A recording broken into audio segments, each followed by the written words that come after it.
The moon hung heavy in the sky, a silver disk that seemed to pulse with life as it cast its glow over the dense forest below. It wasn't just light, it was power, ancient and raw, threading through every tree, every blade of grass, every creature that prowled beneath its watchful gaze. And here, under this celestial sentinel, Lyra Thornwood stood at the edge of the clearing, her breath misting in the crisp night air. She tilted her head back, letting the cool breeze play over her face, carrying with it the faint scent of pine needles and damp earth. But there was something else on the wind tonight, something sharper, metallic, like the tang of blood or the promise of danger. Her heart quickened, though she forced herself to stay still. To an outsider, she might have looked calm, almost serene, but anyone who knew her would see the tension coiled tight beneath her skin. Her fingers twitched involuntarily, brushing against the rough bark of the oak beside her before curling into fists. Years of living among wolves had taught her to trust her instincts, and right now they were screaming. But she pushed the unease aside for a moment, focusing instead on the warmth radiating from behind her, the steady presence of Kael Draven. He leaned casually against another tree, his arms crossed over his chest, his golden eyes glinting even in the dim light. His stance was relaxed, but there was no mistaking the strength in his frame, the quiet authority that came naturally to him. As Alpha, he carried himself with an effortless confidence that inspired both loyalty and fear, though not from her. Never from her. Lyra let herself glance at him then, taking in the sharp angles of his jaw, the way his dark hair fell slightly messy across his forehead, the faint scar above his left eyebrow, a souvenir from some long-ago battle.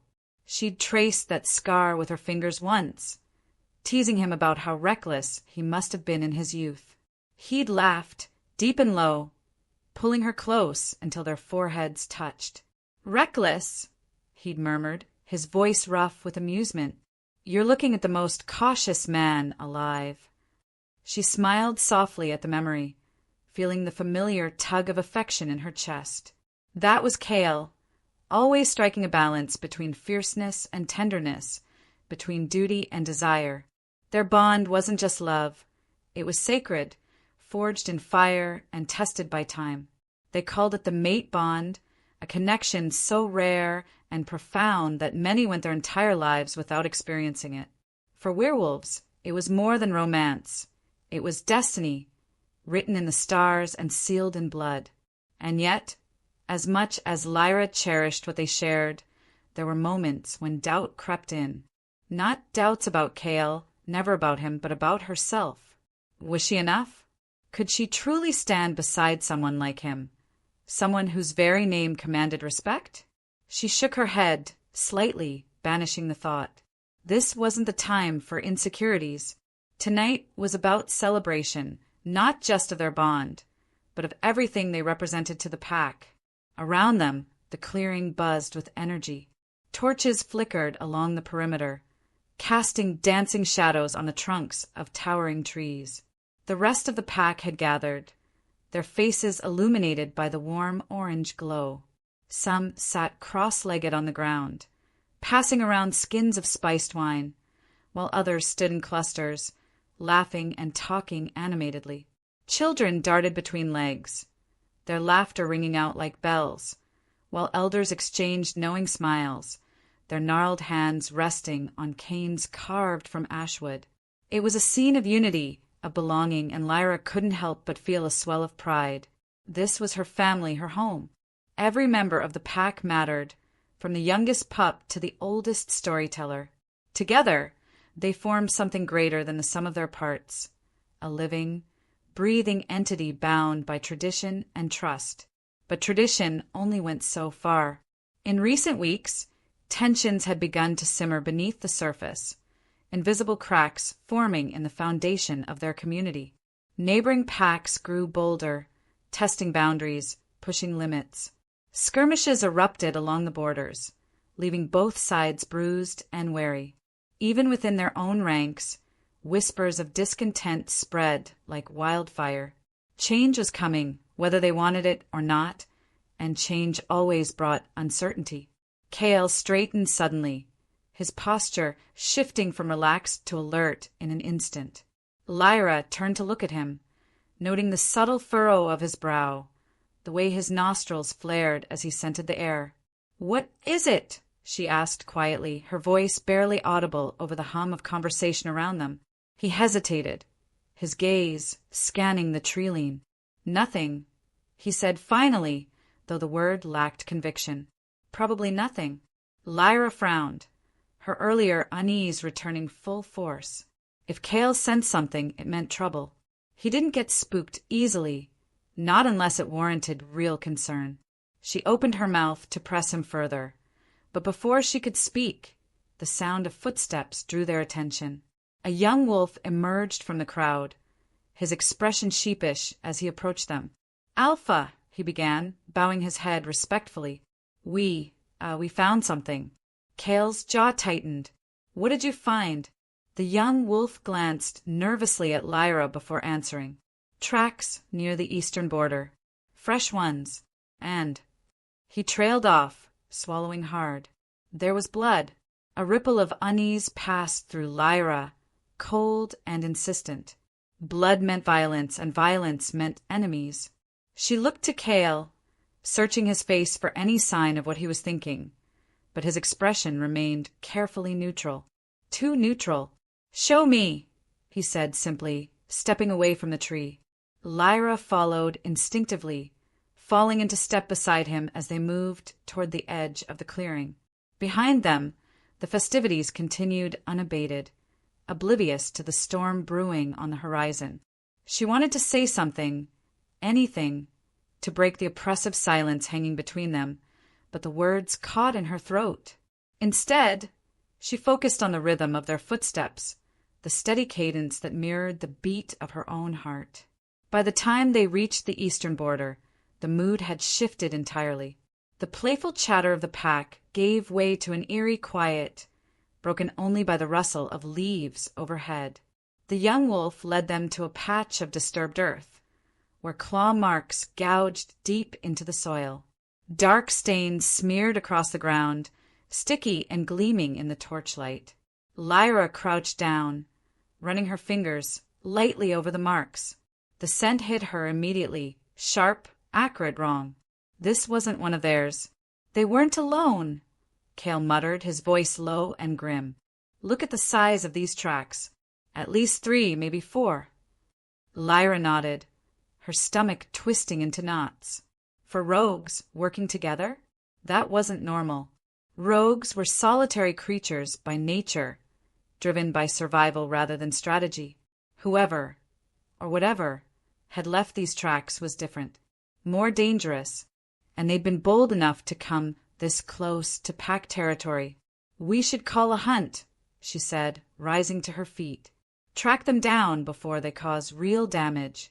Kael hesitated, his gaze fixed on the horizon. For a moment she thought he might agree, but then he shook his head. "No, not tonight. We don't know what we're dealing with yet. Rushing in blind won't do us any favors." His tone brooked no argument, but Lyra couldn't suppress a flare of frustration. "Kael, this isn't just some stray wandering too close to our borders. This is deliberate. They're sending a message. And we'll respond," he said firmly, turning to meet her eyes, "but not recklessly. Not until we understand what we're up against." There was steel in his voice, unyielding and resolute, but beneath it, Lyra detected a flicker of something else. Uncertainty. It was fleeting, gone almost as soon as she noticed it, but it was enough to make her pause. Kael wasn't invincible, no matter how much he tried to project that image. He carried the weight of the entire pack on his shoulders, and sometimes it showed. Still, she respected him too much to argue further. Instead, she nodded curtly, forcing herself to tamp down her anxiety.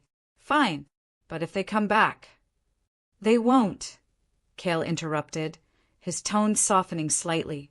"Not tonight. I'll double the patrols, keep everyone on high alert. You have my word." Lyra searched his face, finding reassurance in the steadiness of his gaze. Whatever doubts lingered in her mind, she pushed them aside. Kael was her alpha, her mate, her partner. She trusted him implicitly, even when his decisions clashed with her instincts. And right now, all she could do was hope that trust wouldn't be misplaced. As they made their way back to the clearing, the atmosphere felt heavier somehow, charged with an undercurrent of tension that hadn't been there before. The celebration continued, but the laughter seemed forced, the smiles brittle. Even the children had grown quieter, sensing the shift in mood. Lyra scanned the crowd, taking in the faces of her packmates, each one etched with varying degrees of unease. They were strong, resilient, but they weren't invincible. None of them were. When Kael stepped forward to address the group, the noise died down instantly, replaced by an expectant hush. He spoke calmly, confidently, assuring them that measures were being taken to ensure their safety. His words were reassuring, but Lyra noticed the way his hands clenched into fists at his sides, betraying the calm exterior he presented. When he finished speaking, the pack dispersed slowly, retreating to their respective dens with murmurs of gratitude and whispered prayers to the moon goddess. Alone again, Lyra and Kael walked side by side in silence, their steps synchronized as they navigated the winding path back to their den. The forest around them seemed darker now, the shadows stretching longer, deeper. Somewhere in the distance, an owl hooted, its mournful cry echoing through the trees. Lyra shivered despite herself, wrapping her arms tightly around her torso. "You okay?" Kael asked, his voice gentle. She nodded, though the movement felt mechanical. "Yeah, just thinking about everything." She sighed, glancing up at him. "Us. Them. What happens next?" Kael reached out, brushing a strand of hair from her face. His touch was feather-light, but it sent a jolt of warmth coursing through her veins. "We'll figure it out," he said, his tone firm yet tender. "Together." For a moment, she allowed herself to believe him, to let the weight of responsibility slide off her shoulders. Here, in the circle of his arms, the world felt smaller, safer. But even as she leaned into his embrace, she couldn't shake the nagging sense that something larger, darker, loomed just beyond the horizon. Something neither of them could fully comprehend yet. As they slipped inside their den, the warmth of the fire greeted them, casting flickering shadows on the stone walls. Lyra sank onto the furs spread across the floor, drawing her knees to her chest. Kael joined her moments later, his presence grounding her in ways she couldn't explain. Outside, the wind picked up, howling through the trees like a warning. Or perhaps a promise. Whatever came next, they would face it together. Because that's what mates did. They stood side by side no matter the odds. And though the road ahead promised to be fraught with challenges, Lyra clung to the belief that their bond was stronger than any threat, any curse, any force determined to tear them apart. For now, that was enough. The fire crackled softly in the hearth, its orange glow casting restless shadows across the den. Lyra sat motionless, her eyes fixed on the flames as if searching for answers written in their flickering dance. The warmth of Kael's body beside her should have been comforting, but instead it felt distant, like a sun that had drifted too far from its orbit. She could sense his presence, steady and solid, yet there was an unspoken barrier between them now, invisible but undeniable. Outside, the wind continued its mournful wail, weaving through the trees with a sound that bordered on human speech. It carried whispers, not words exactly, but impressions, fragments of something ancient and primal. Lyra tilted her head slightly, straining to catch the faintest thread of meaning. Her instincts prickled again, sharp and insistent, like a splinter buried deep beneath her skin. Something wasn't right. Something more than just rogue tracks or spilled blood lurked out there in the darkness. Kael shifted beside her, breaking the spell. His voice was low when he spoke, laced with concern. You're still thinking about those tracks. It wasn't a question. He knew her too well. She couldn't hide her thoughts from him any more than she could stop breathing. Still, she hesitated before answering, choosing her words carefully. I can't shake the feeling that we're missing something. Those weren't ordinary rogues, Kael. They were deliberate.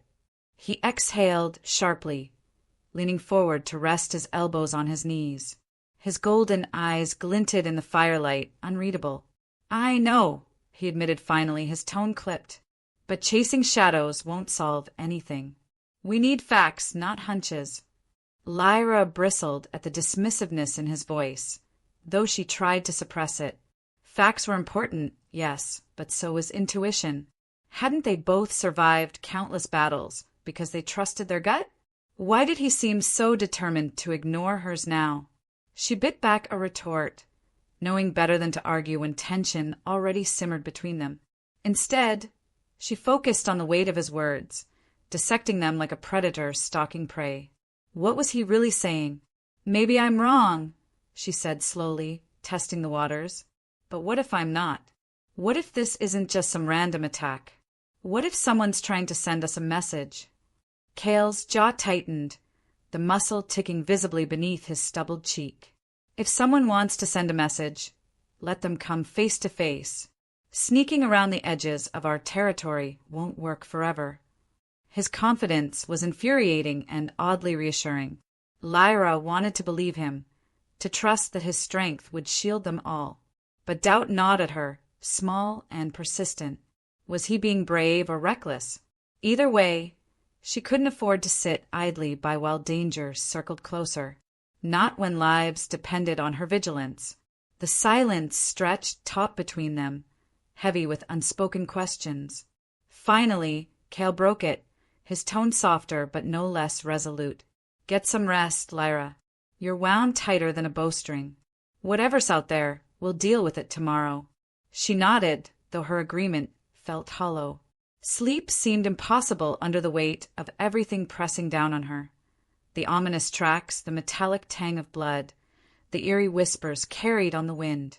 And yet, exhaustion crept over her like a thief in the night, stealing away her resistance until she lay down beside him, staring up at the ceiling of their den. As Kael's breathing slowed into the rhythm of sleep, Lyra remained awake, her mind racing. She replayed the events of the evening in vivid detail. The young wolf's nervous report, the claw marks gouged into the earth, the acrid scent of foreign blood. Each memory sharpened her unease, twisting it into something darker, sharper. Then there was Kael's reaction, or lack thereof. His refusal to act, his insistence on waiting. It wasn't like him to hesitate, to play things safe. What was holding him back? Her thoughts spiraled further, branching into possibilities both mundane and terrifying. Could another pack be testing their defenses? Or was it something worse, something supernatural? The old legends whispered of artifacts imbued with dark magic, relics capable of bending even the strongest wills. Could such a thing exist outside the realm of myth? And if it did, who wielded it? A shiver ran down her spine, raising goosebumps along her arms. She closed her eyes, willing herself to calm down, to think rationally. Fear clouded judgment, and she couldn't afford to lose focus, not now. But rationality offered little comfort. If anything, it made the situation feel even bleaker, because logic told her this wasn't over. This was only the beginning. Morning came too quickly, dragging Lyra out of restless dreams and into the harsh light of day. The forest greeted her with dew-kissed leaves and birdsong, a stark contrast to the turmoil brewing within her. She rose early, slipping out of the den before Kael stirred, needing space to clear her head. The air smelled fresher here, untainted by the lingering dread that clung to her like smoke. She took a deep breath, letting it fill her lungs before exhaling slowly. Her patrol route led her toward the eastern border, where the rogue tracks had been found. Every step felt heavier than the last, weighed down by anticipation. She moved silently, her senses attuned to every rustle of leaves, every snap of twigs. The forest seemed quieter today, almost eerily so, as if holding its breath. When she reached the site of the disturbance, the scene looked unchanged. Claw marks, dried blood, scuffed earth. But something new caught her attention, a faint shimmer near the base of a nearby tree. Crouching, she examined it closely, brushing away dirt to reveal a shard of obsidian embedded in the bark. Its surface gleamed unnaturally, reflecting light in strange patterns. She frowned, reaching out to touch it, but a sudden wave of nausea stopped her short. Pulling her hand back, she stared at the shard, her heart pounding. This wasn't natural. This was wrong. Before she could investigate further, movement in the underbrush startled her. She spun around, crouching low, every muscle coiled and ready to spring. A shadow darted past, too fast for her to identify. Adrenaline surged through her veins, sharpening her focus. She followed cautiously, keeping her movements fluid and silent. Whoever, or whatever it was, it didn't belong here. The trail led her deeper into the woods, away from familiar paths and landmarks. The sunlight dimmed, filtered through thick canopies overhead. The temperature dropped noticeably, the air growing damp and chill. Unease prickled along her skin, but she pressed on, driven by a mix of curiosity and duty.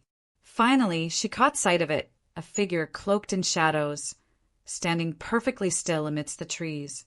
Its posture suggested awareness rather than surprise, as if it had been expecting her. Lyra froze, her breath catching in her throat. She couldn't make out details, only the impression of cold, calculating eyes watching her from beneath a hood. "You shouldn't be here," she called out, her voice steady despite the tremor running through her limbs. "Leave now, or you'll regret it." The figure didn't respond immediately. When it did, its voice sent chills crawling up her spine, a low, resonant growl that seemed to vibrate in her bones. "Regret is a luxury few can afford," it said, each word dripping with malice. "Tell your alpha he has much to answer for." Before she could react, the figure vanished, melting into the shadows as if it had never existed. Lyra stood rooted to the spot, her pulse thundering in her ears. Who, or what, had she just encountered? And why did its parting words leave her feeling like time was running out? By the time she returned to camp, her resolve had hardened into steel. Whatever game was being played, she intended to uncover the truth. But first, she needed allies, people who would listen without dismissing her concerns outright. She sought out Riven Ashclaw, a rogue werewolf whose scars hinted at a painful past. Though wary of outsiders, she recognized a kindred spirit in him, someone accustomed to fighting battles alone. Their conversation unfolded cautiously, marked by mutual distrust, tempered by shared purpose. By the end, they weren't quite friends, but they understood one another well enough to form an uneasy alliance. Together, they pieced together cryptic clues left behind by an old seer, a fragile woman named Silva, whose milky white eyes saw truths others missed.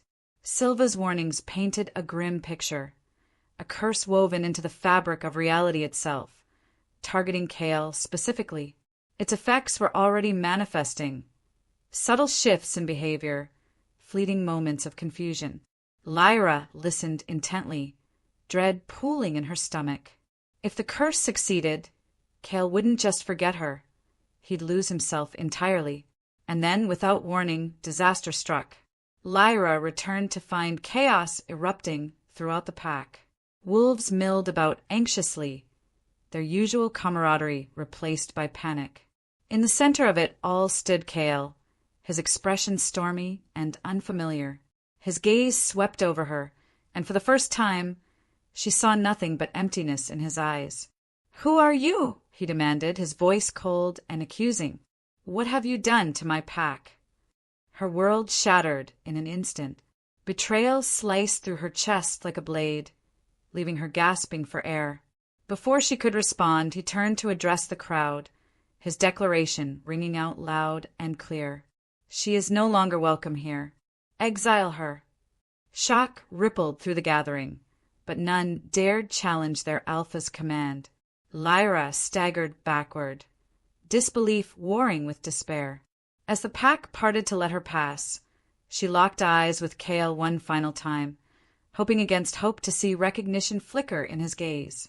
But there was nothing, only emptiness.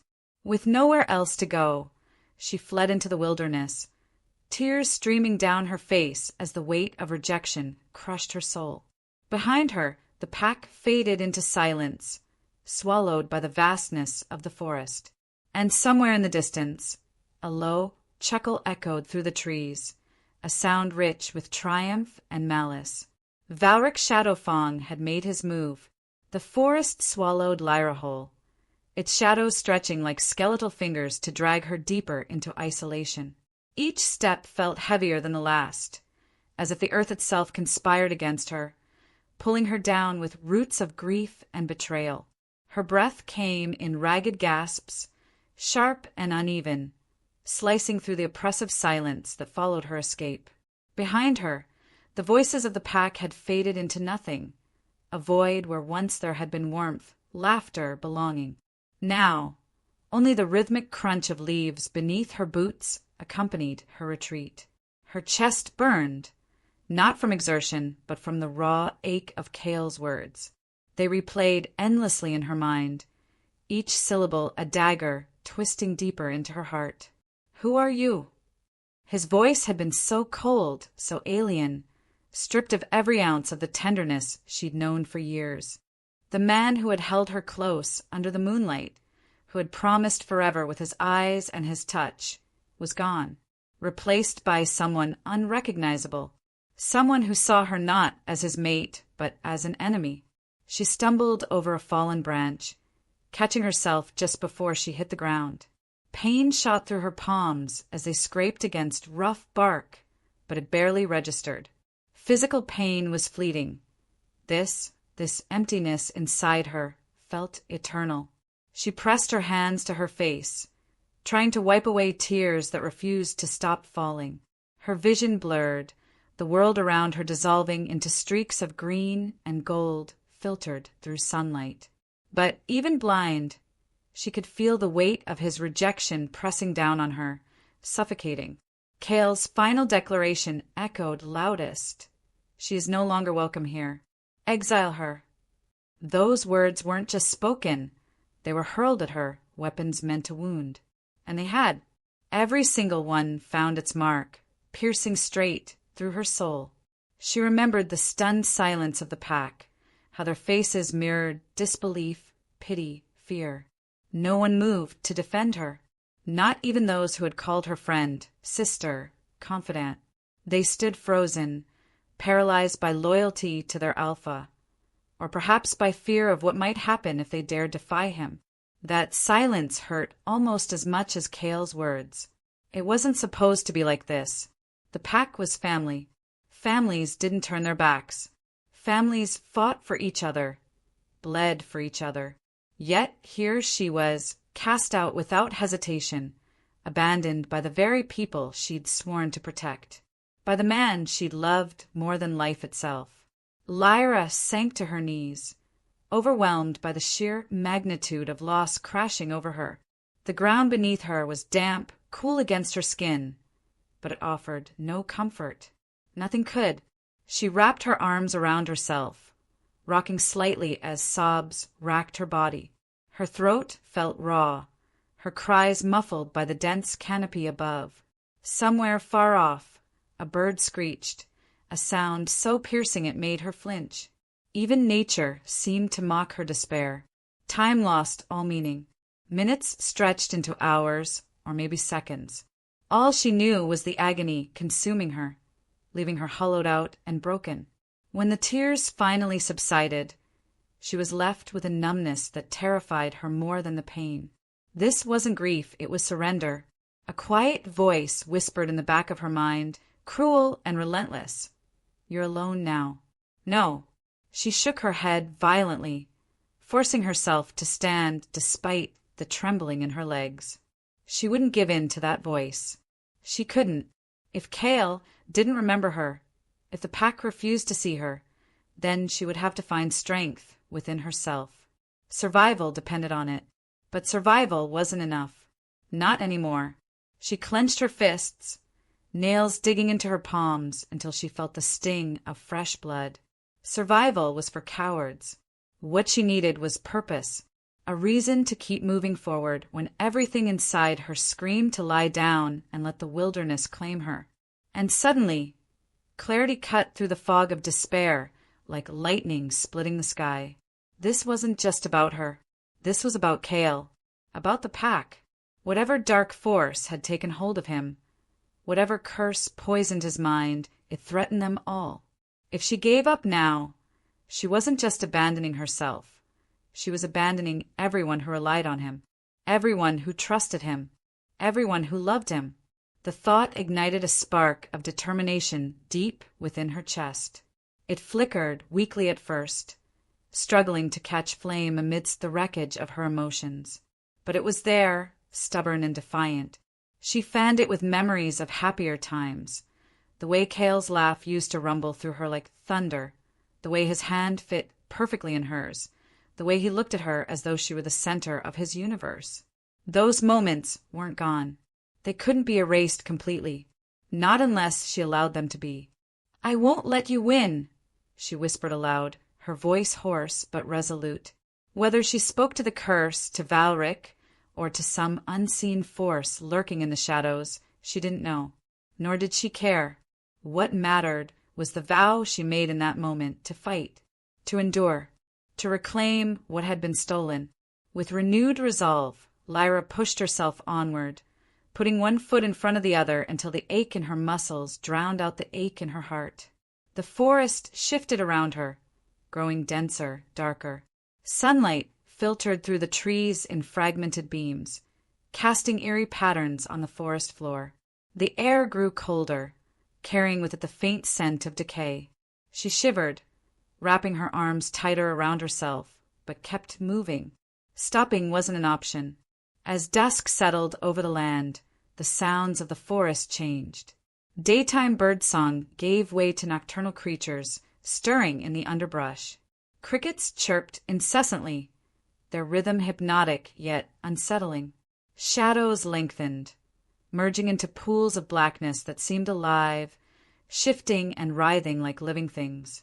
Lyra quickened her pace, instincts screaming at her to find shelter before night fully descended.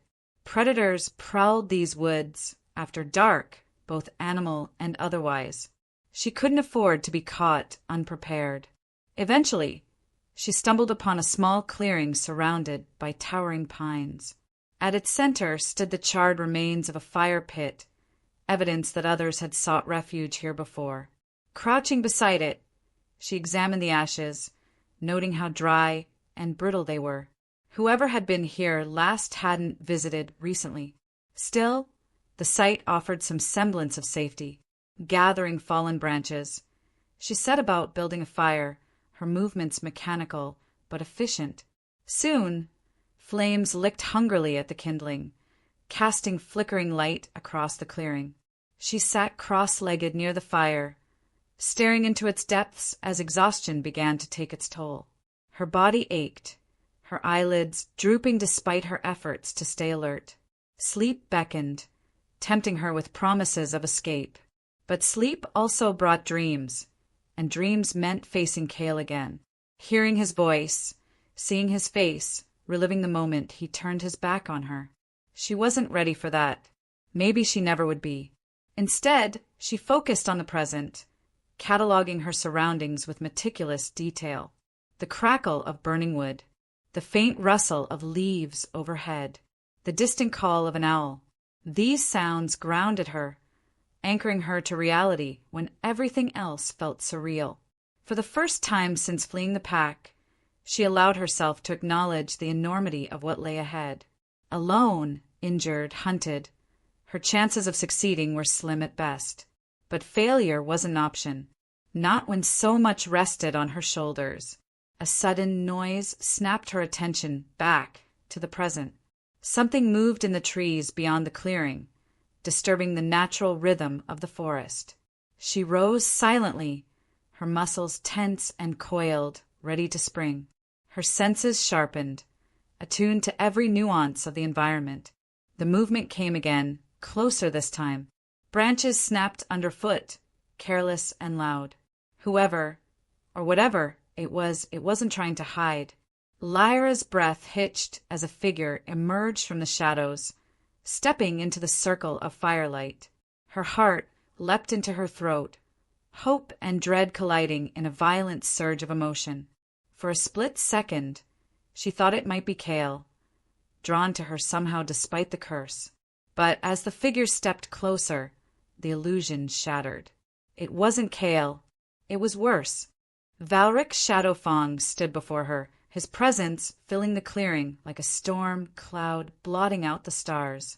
His eyes gleamed with malice, reflecting the firelight in unnatural hues of red and gold. He smiled slowly, revealing teeth too sharp, too white. "Leaving so soon?" he drawled, his voice dripping with mockery. "I was hoping we could talk." Lyra's instinct screamed at her to run, to flee while she still could. But something rooted her to the spot, defiance warring with terror. She straightened, meeting his gaze head-on. "What do you want?" Valric chuckled, low and menacing. "Oh, my dear, I already have what I want. Your precious alpha is mine now. Broken, oblivious, mine." He took a step closer, his smile widening. "And soon you'll join him. Or perhaps," he tilted his head, considering, "perhaps I'll make you watch as he destroys everything you hold dear." Before she could respond, he lunged, faster than she could track. Pain exploded across her temple, and darkness claimed her. When she woke, dawn was breaking, painting the sky in shades of pink and orange. Her head throbbed, her vision swimming as she struggled to sit up. The clearing was empty, save for the dying embers of her fire. But etched into the dirt beside her was a message, written in jagged lines that reeked of dark magic. "Run while you can, little wolf. The hunt has only begun." And somewhere in the distance, a howl pierced the morning air, a sound filled with triumph and menace. Lyra's blood ran cold. The howl lingered in the air, a haunting echo that seemed to seep into Lyra's bones. She sat frozen for a moment, her breath shallow and uneven, as if even the act of inhaling might draw unwanted attention. Her body screamed at her to move, to run, hide, fight, but her mind was still reeling from Valric's parting message. The jagged lines etched into the dirt mocked her now, their crude shapes twisted with malice. "Run while you can." It wasn't just a threat, it was a taunt designed to unnerve her, to remind her how powerless she was. But powerlessness wasn't an option, not anymore. Not when running meant abandoning Kael, the pack, and everything she'd ever fought for. She clenched her fists, nails biting into her palms until she felt the sting of fresh blood. Pain grounded her, pulling her back from the edge of panic. Slowly, deliberately, she rose to her feet, scanning the clearing one last time before stepping into the trees. Every shadow felt heavier now, every rustle more ominous. The forest had always been her home, but today it felt like a labyrinth built to trap her. Hours passed, or maybe minutes, time blurred under the weight of exhaustion and fear. Hunger gnawed at her stomach, sharp and insistent, but she ignored it. Food could wait. Survival couldn't. She pushed forward, navigating by instinct rather than direction, each step carrying her deeper into unfamiliar territory. The landscape shifted subtly around her. Dense pines gave way to sprawling oaks, their massive trunks cloaked in moss and ivy. The air grew damper, thick with the scent of earth and decay. Somewhere nearby, water trickled over rocks, the sound faint but steady, guiding her toward sustenance. As she walked, memories surfaced unbidden, slipping through cracks in her resolve like wisps of smoke. She saw Kael's face in her mind's eye, clear and vivid despite the chaos swirling within her. His smile, the one he reserved only for her, flashed before her, warm and crooked, lighting up his golden eyes. She remembered the first time they'd met, years ago, when she'd been nothing more than a young wolf eager to prove herself. He'd been aloof then, already alpha material at such a young age, but there had been something about her determination that caught his interest. Or maybe it was the way she'd challenged him during training, refusing to back down even when he pinned her to the ground. "You're either brave or stupid," he'd said afterward, his tone teasing but edged with admiration. "Which is it?" "Both," she'd shot back without hesitation, earning a laugh that resonated deep in her chest. That laugh became a lifeline over the years, anchoring her whenever doubt crept in. Now, though, it felt like a ghost haunting her thoughts, reminding her of all she'd lost. Her throat tightened, tears threatening to spill again, but she blinked them away fiercely. Crying wouldn't bring him back. Crying wouldn't break the curse. What she needed was action, a plan, however fragile. But plans required resources, allies' strength. And right now she had none of those things. By midday, hunger forced her to stop. She crouched beside a stream, cupping icy water in her hands and drinking deeply. The cold shock jolted her senses, momentarily drowning out the ache in her chest. When she straightened, her reflection stared back at her from the rippling surface. Dark circles shadowed her eyes, her cheeks hollowed from lack of food. Her hair hung loose and tangled, framing a face that looked older than it should. This wasn't the woman Kael had loved. This was someone else entirely, someone broken and desperate. She turned away abruptly, unable to bear the sight any longer. Instead, she focused on scavenging what little the forest offered. Berries clung to low-hanging branches, their sweetness a poor substitute for meat, but enough to sustain her for now. As she ate, another memory surfaced, one she hadn't thought of in years. She and Kael had once spent an entire day foraging together, laughing as they competed to see who could find the most edible plants. He'd won, naturally, but he'd let her claim victory anyway, grinning smugly when she called him out for cheating. That memory stung worse than the others because it reminded her of the man he used to be, the man buried beneath layers of darkness and confusion. Could she really save him? Or was this curse too strong, too insidious to undo? Before she could spiral further into despair, movement in the underbrush caught her attention. She froze, every muscle tensing as she scanned the area. Whatever it wasn't alone. Shadows shifted between the trees, silent but deliberate. Predators. Rogues, perhaps, or worse. Her hand instinctively went to her side, searching for the dagger she no longer carried. Exile had stripped her of weapons, leaving her vulnerable and exposed. A low growl rumbled ahead, followed by the unmistakable snap of twigs breaking underfoot. They were closing in, fast. Lyra's heart pounded as she backed away slowly, her gaze darting frantically for an escape route. But the rogues weren't giving her time to think.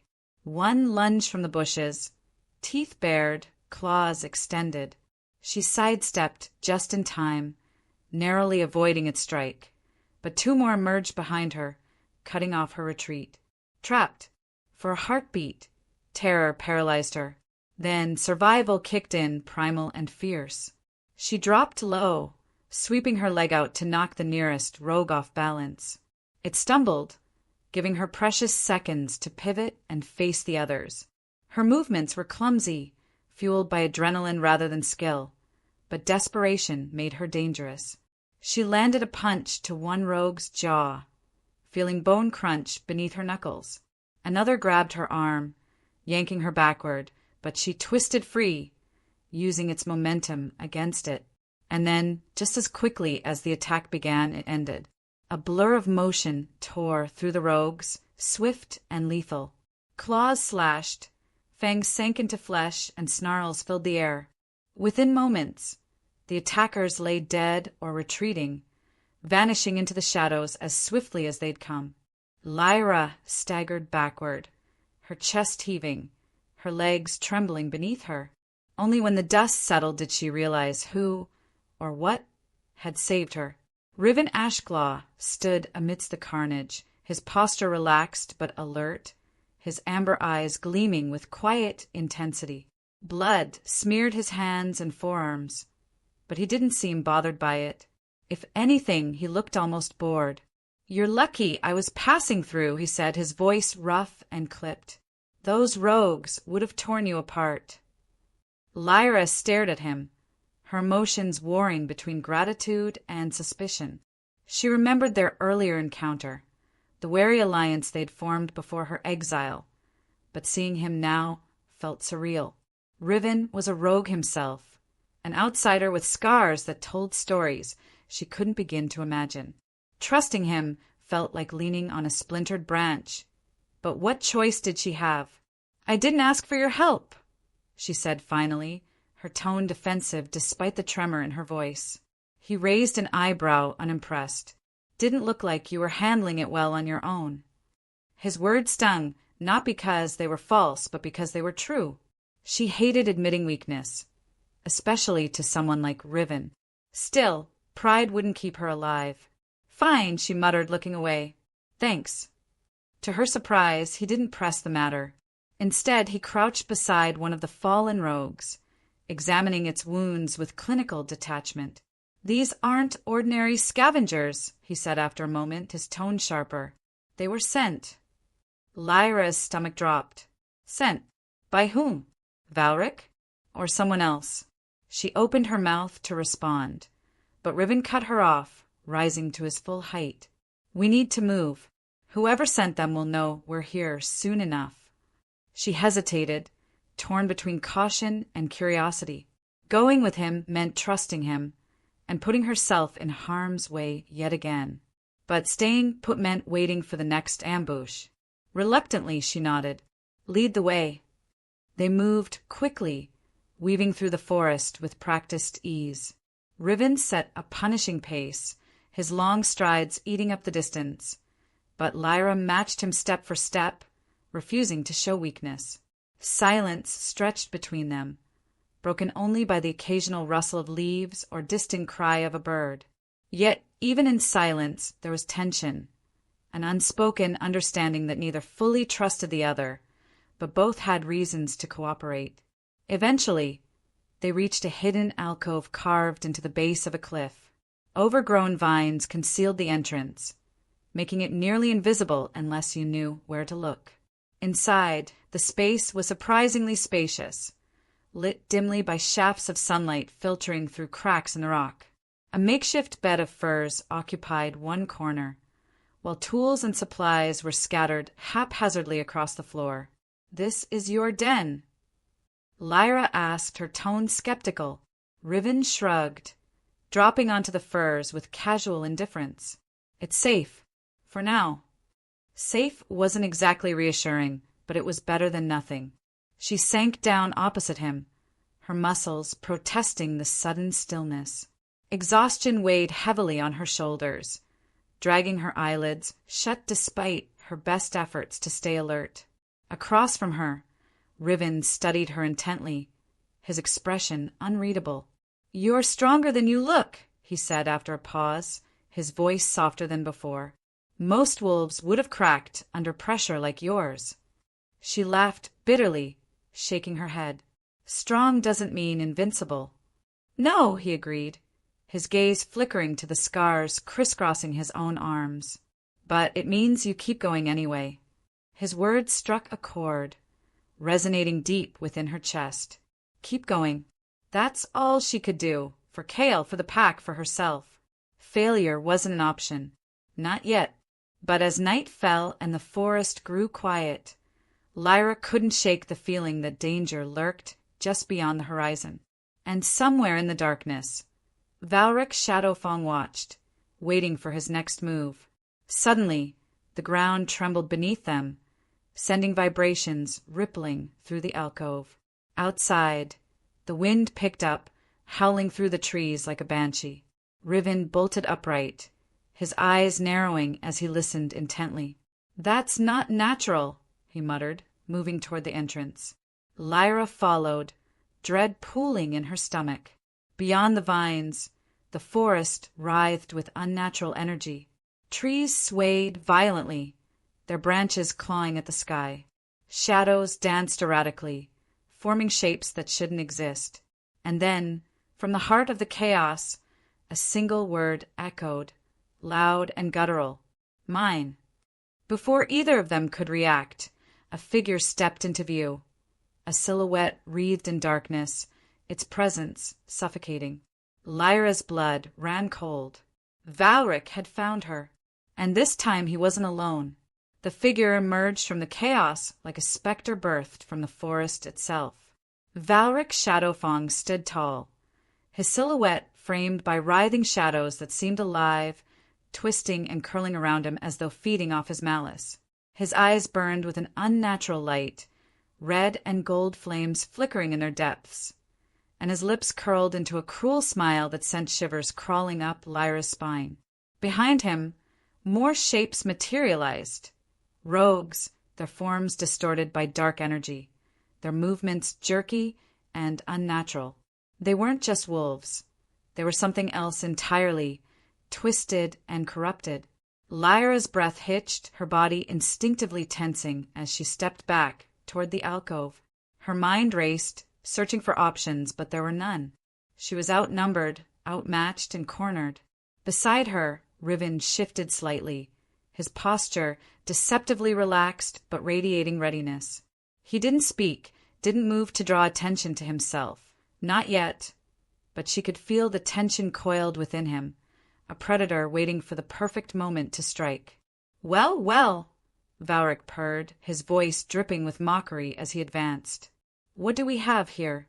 Two little wolves hiding in the dirt like rats.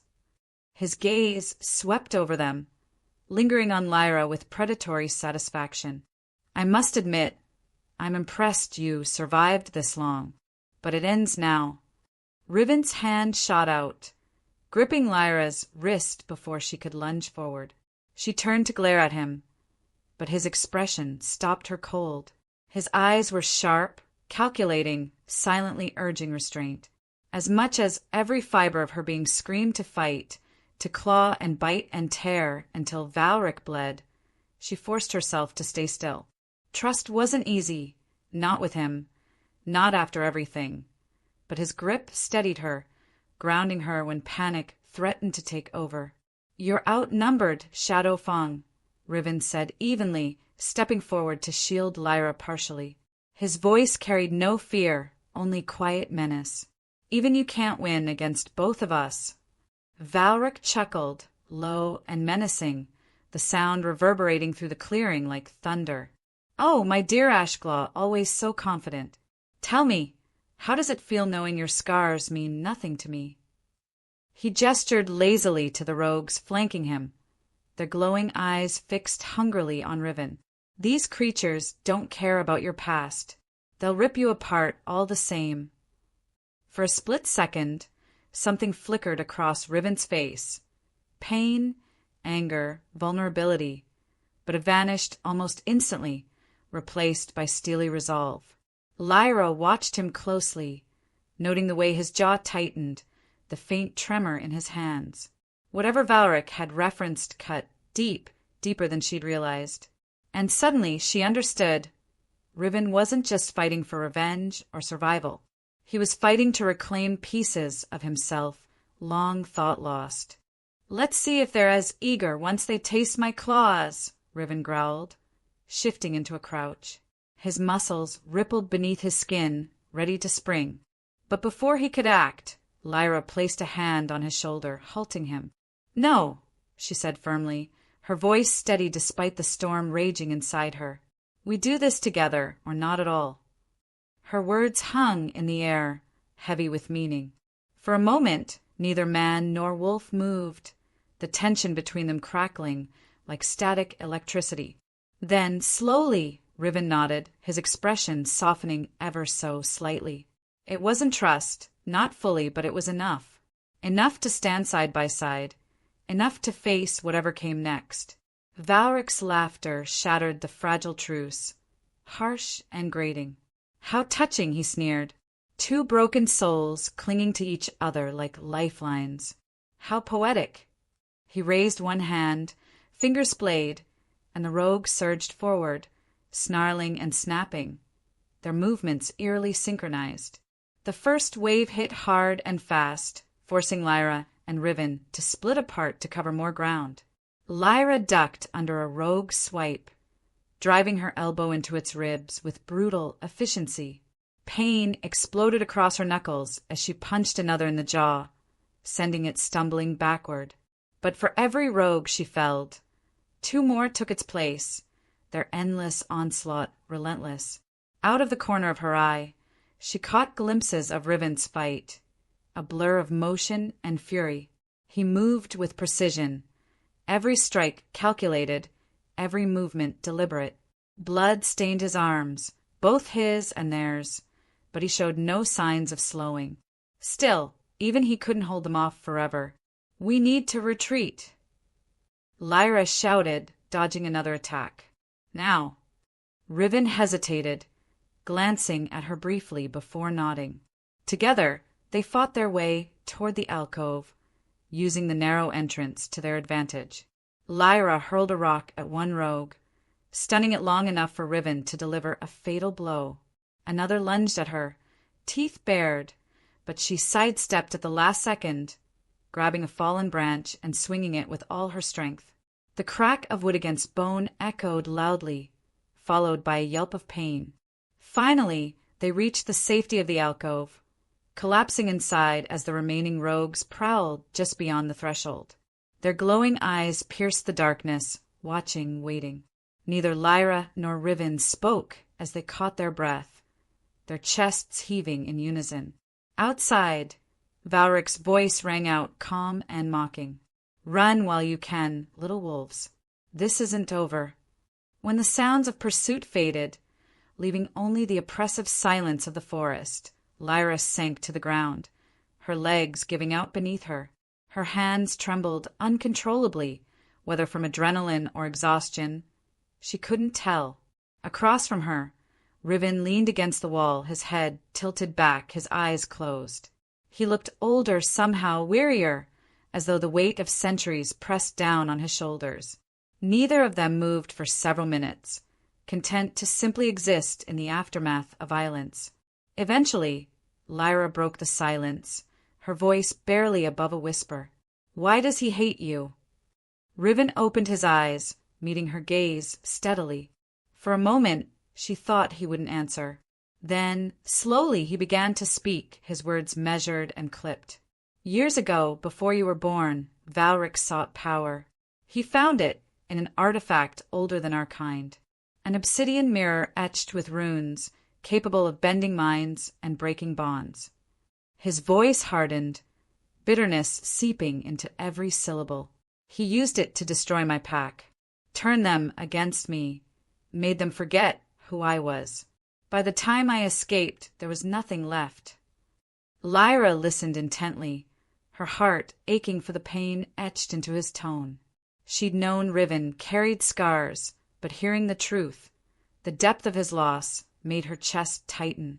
And now, he continued, his expression grim, "I hunt him. Not just for vengeance, though that's part of it. If he succeeds with Kael, he'll come for others. Packs stronger than yours. Packs bigger, until no one stands in his way." His words resonated deeply, echoing her own fears. She nodded, understanding dawning.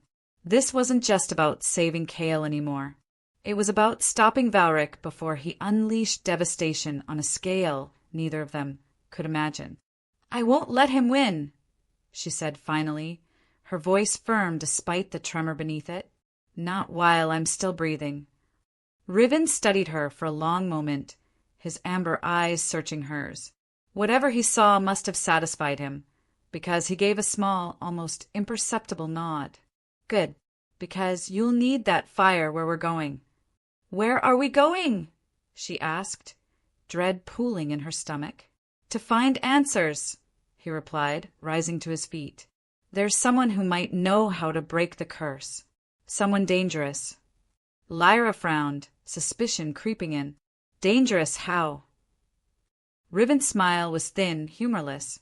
Let's just say she trades in secrets and favors, and her price is never cheap. Before she could press further, a sudden noise outside drew their attention. Movement in the bushes, too deliberate to be natural. Both froze, their senses sharpening as they scanned the area. Then, without warning, the ground beneath them trembled violently, throwing them off balance. Dust rained down from the ceiling of the alcove, choking the air. "What the hell is happening?" Lyra demanded, scrambling to her feet. Riven grabbed her arm, pulling her toward the exit. "We need to move. Now."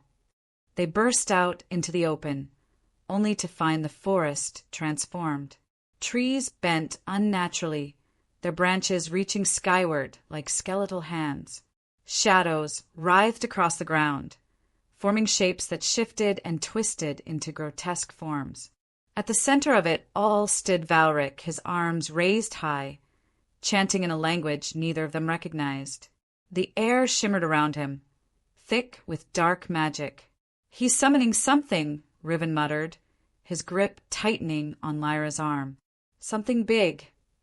As if on cue, the earth split open with a deafening roar, revealing a gaping chasm filled with swirling black mist. From the abyss rose a monstrous figure, its form indistinct but unmistakably evil. Its presence crushed the air from their lungs, suffocating and overwhelming. Valric turned to face them, his grin widening. "Say hello to my master." And then the creature lunged, its roar shaking the very foundations of the world. The creature surged forward, its form shifting and writhing like smoke given life. Its eyes, two glowing pits of liquid fire, locked onto Lyra and Riven with predatory precision. The air around them grew heavier, pressing down on their chests as though the very atmosphere conspired to crush them. Lyra's instincts screamed at her to run, but her feet refused to obey. Fear rooted her in place, paralyzing her with the sheer magnitude of what they faced. Beside her, Riven moved first, his body coiled tight like a spring before he launched himself toward the beast. His claws gleamed silver under the fractured moonlight as they sliced through the air, aiming for the creature's throat. But where his strike should have landed cleanly, the blade of his arm passed harmlessly through shadowy flesh that dissolved and reformed instantly. The monster let out a guttural laugh, low and vibrating, shaking the ground beneath their feet. "Don't waste your strength," Valric called from behind the monstrosity, his voice dripping with mockery. "You can't kill what isn't truly alive." Lyra clenched her fists, forcing herself to breathe despite the suffocating weight of dread. Panic wouldn't save them, not now. Not here. She scanned the scene frantically, searching for any weakness, any flaw in the creature's design. It was massive, towering over them like some ancient predator summoned straight from nightmares, yet it lacked substance. Its edges blurred, constantly shifting between forms. Wolf, man, something unrecognizable. Whatever this thing was, it wasn't bound by physical laws. It existed somewhere between reality and nightmare. Riven staggered back after another failed attack, blood trickling from a gash across his shoulder. He cursed under his breath, his expression grim but resolute. "We need to separate it from him," he growled, nodding toward Valric. "Cut off the source." Easier said than done.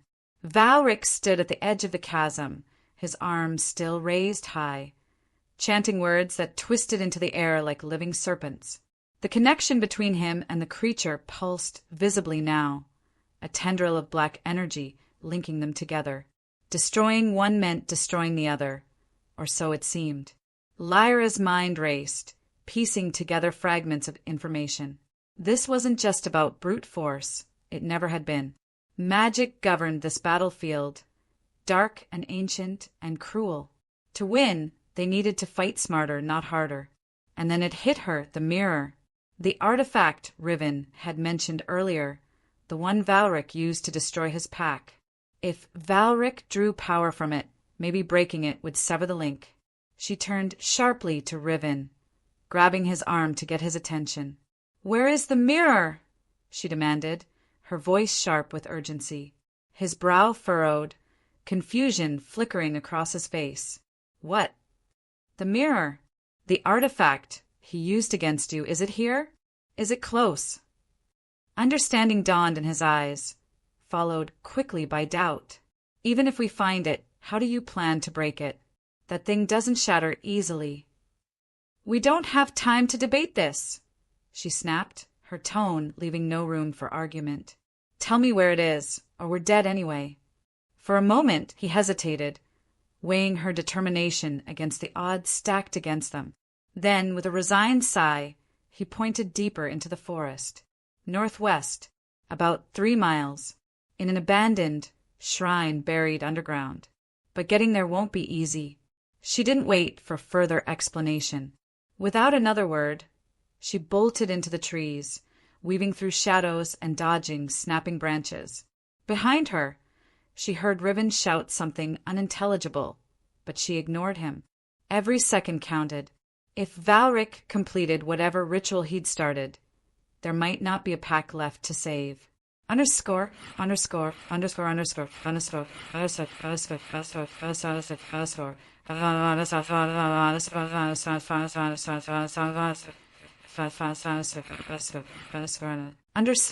underscore, underscore, underscore. The forest became darker, thicker, as she ran, swallowing her whole. Moonlight barely filtered through the canopy above, casting everything in shades of gray and black. Her lungs burned. Her legs threatened to collapse, but she pushed harder, fueled by desperation. Images of Kael flashed in her mind, his golden eyes clouded with confusion, his voice cold and accusing. "Who are you?" The memory sent fresh waves of pain crashing over her, but she forced herself to channel it into fuel. Pain could cripple or empower, and right now, she needed every ounce of strength she could muster. After what felt like hours, but was likely only minutes, she stumbled upon the ruins of the shrine. Crumbling stone walls peeked out from beneath moss and ivy, half buried in dirt. A jagged opening led downward, disappearing into darkness. She hesitated briefly, peering inside, but there was no time for caution. Taking a deep breath, she descended. The air below ground was damp and icy, carrying the faint scent of decay. Faint light filtered in through cracks in the ceiling, illuminating patches of the chamber within. At its center sat the mirror, a grotesque slab of obsidian etched with runes that glowed faintly red, pulsing in time with Valric's incantation. The artifact radiated malice, its presence making her skin crawl as though invisible insects scurried over her flesh. Lyra approached cautiously, her steps silent despite the uneven floor. Up close, the mirror seemed alive, its surface rippling like water disturbed by wind. Shadows danced within its depths, twisting into shapes that resembled faces screaming in agony. She swallowed hard, fighting the urge to look away. This was evil incarnate, a tool born of hatred and destruction. Breaking it wouldn't just stop Valric, it would free countless others trapped by its curse. But how? Before she could act, a voice echoed through the chamber, soft yet commanding. "You seek to undo what has been wrought." Lyra spun around, heart hammering wildly. An old woman emerged from the shadows, her milky white eyes reflecting nothing, yet seeing everything. Her hair hung loose and wild, streaked with strands of silver and black, framing a face lined with age and wisdom. She wore tattered robes that seemed stitched from twilight, shimmering faintly even in the dim light. "Who are you?" Lyra asked, her voice trembling slightly. "I am Silva," the woman replied simply, stepping closer. "A seer, keeper of truths most would rather forget." She tilted her head, studying Lyra with unsettling intensity. "And you carry burdens far greater than your shoulders were meant to bear." Lyra flinched, unsure whether to feel comforted or unnerved by the statement. "I need to break the mirror," she said firmly, gesturing toward the artifact. "It's controlling Kael. It's killing my pack. Silva nodded slowly, her expression unreadable. Yes, the mirror binds him, and many others, to Valric's will. Break it, and the chains may loosen. But beware, such acts come at great cost. What kind of cost? Lyra pressed, frustration creeping into her tone. Instead of answering directly, Silva knelt beside the mirror, running her fingers lightly over its surface. The runes flared brighter, casting eerie red light across her face. To destroy this, she murmured almost to herself, you must give something in return. Something precious. Lyra's stomach dropped. Like what? The seer rose gracefully, turning to face her fully. That depends on you. Will you sacrifice love, loyalty, hope? Or perhaps, she paused, her gaze piercing, yourself. The words hung heavy in the air, sinking into Lyra's chest like lead weights. Sacrifice. Of course it came down to this. Magic always demanded payment, often in ways that left scars impossible to heal. Yet even as fear clawed at her insides, resolve hardened within her. If saving Kael meant losing him forever, if stopping Valric meant giving up her own life, then so be it. She'd made her choice long ago, the moment she vowed to protect her pack, no matter the cost. I'll do it, she said finally, her voice steady despite the tremor threatening to break it. Whatever it takes. Silva studied her silently for a long moment, then nodded once. Very well. But remember, breaking the mirror is only the beginning. True salvation requires more than destruction. It demands understanding. Are you ready to see the truth? Before Lyra could respond, the seer reached out, placing one gnarled hand on her forehead. The world dissolved into chaos, images flashing before her eyes faster than thought. She saw Kael, young and carefree, laughing under sunlight. She saw herself, standing alone amidst ruins, tears streaming down her face. She saw Valric, his expression twisted with grief and rage, holding the shattered remains of the mirror. And finally, she saw the future, a battlefield drenched in blood, wolves fighting side by side under a sky split by lightning. When the vision ended, Lyra collapsed to her knees, gasping for air. Her head throbbed painfully, her thoughts scrambled and disjointed. Silva stood over her, unmoving, her milky eyes gleaming faintly. You've seen enough, the seer said softly. Now decide, do you trust yourself to wield the truth? Lyra struggled to her feet, swaying slightly as the full weight of what she'd witnessed settled over her. Trust herself? No, not entirely, but trusting anyone else hadn't gotten her this far. All she had was faith, in Kael and her pack, in the bond they shared. Yes, she whispered, gripping the edge of the mirror tightly. I'm ready. With a cry that tore through the silence, she drove her fist into the artifact's surface, shattering it into 1,000 pieces. Light exploded outward, blinding and deafening, consuming everything in its path. When it faded, Lyra found herself alone in the chamber, the shards of the mirror scattered at her feet. For a brief moment, relief washed over her. It was done. The curse was broken. But then, from the shadows, a familiar voice spoke, cold and venomous. Oh, my dear Lyra, you've only just begun to play my game. Valric stepped into view, his smile wide and triumphant. In his hand, he held a single shard of the mirror, glowing brighter than ever. And suddenly, Lyra realized the truth. Breaking the mirror hadn't ended anything. It had only unleashed something far worse. The shard in Valric's hand pulsed with an unnatural light, its glow casting jagged shadows across the chamber. Lyra's breath hitched as she locked eyes with him, her heart pounding like a war drum. His smile was razor-sharp, dripping with malice that made her skin crawl. He didn't look defeated, not even close. If anything, he seemed more dangerous now, his confidence radiating off him in waves. So predictable, he purred, tilting the shard to catch the dim light filtering through cracks in the ceiling. You think breaking the mirror would stop me? Oh, my dear Lyra, you've only given me what I needed. Her mind raced, trying to piece together the implications of his words. The mirror had been shattered. She'd felt it splinter beneath her fist, seen the shards scatter like broken glass.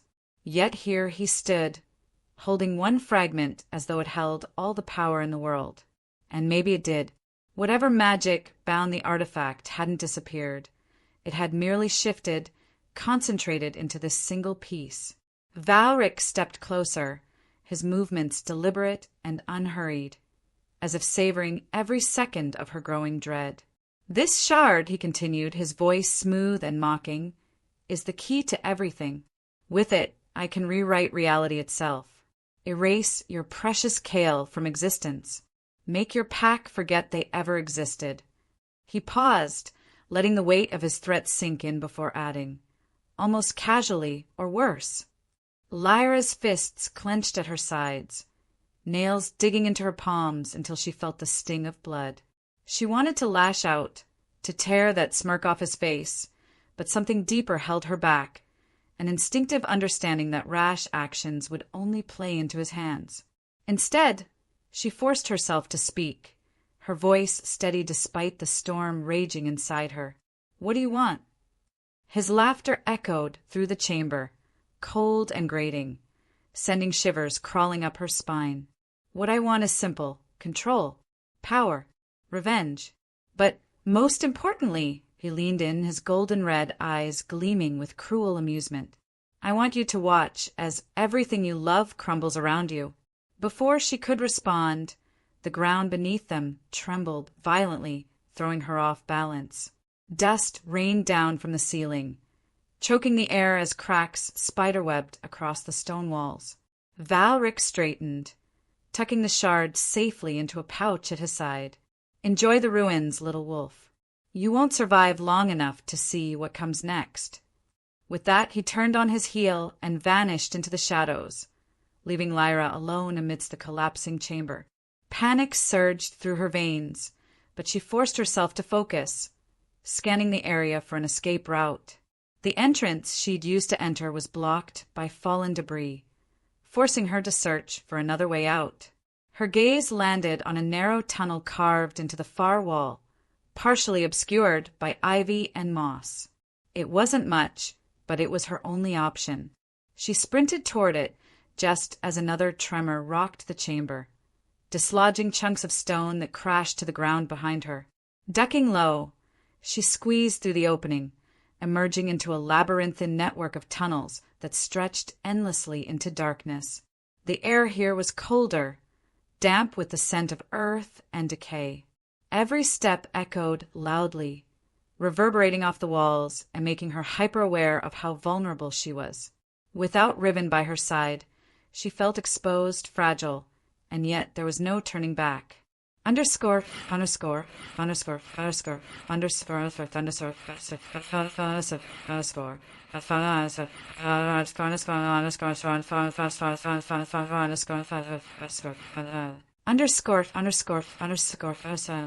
Hours later, or perhaps days, time blurred underground.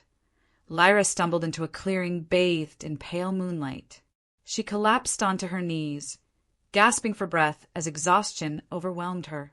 Her body ached from head to toe, muscles screaming in protest after hours of running blindly through the maze-like tunnels. Hunger gnawed at her stomach, sharp and insistent, but she ignored it. Survival depended on staying alert, not indulging weakness.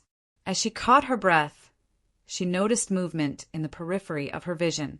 A figure emerged from the trees, limping slightly but unmistakably alive. Riven.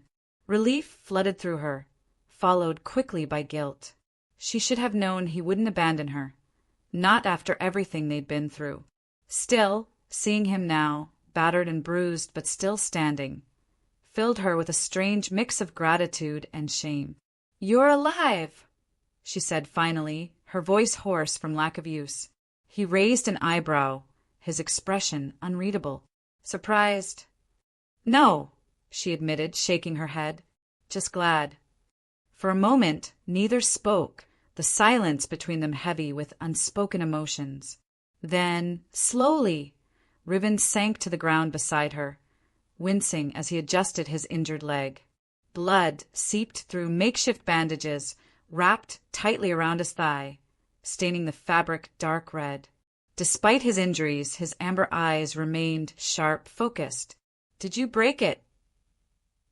She hesitated, unsure how to explain without sounding like a failure. Finally, she nodded. "Yes, but it wasn't enough. Valric has a shard, a piece of the mirror. He says it gives him even more power." Riven cursed under his breath, leaning back against a tree trunk. "Of course he does. Nothing's ever easy, is it?" Lyra couldn't help but laugh bitterly, the sound hollow and strained. Apparently not. They sat in silence for a while, both lost in their own thoughts. Around them, the forest stirred restlessly, leaves rustling in the breeze, branches creaking ominously. Somewhere in the distance, a wolf howled, a mournful sound that sent shivers crawling up her spine. It reminded her too vividly of Kael, of the bond they once shared, now severed by Valric's curse. Pain flared in her chest, hot and suffocating, but she pushed it aside. Grief could wait. Right now they needed a plan. "We need to find him," she said, suddenly breaking the quiet. "Valric, before he uses the shard to finish whatever he started." Riven glanced at her sidelong, his expression skeptical. "And how exactly do you propose we do that? Last time I checked, tracking someone who commands dark magic isn't exactly child's play." "I don't know," she admitted, frustration creeping into her tone. "But sitting here isn't going to change anything. We have to try." He studied her for a long moment, his gaze piercing yet oddly tender. "You really care about him, don't you?" he asked softly, nodding toward the implication of Kael. "Even after everything."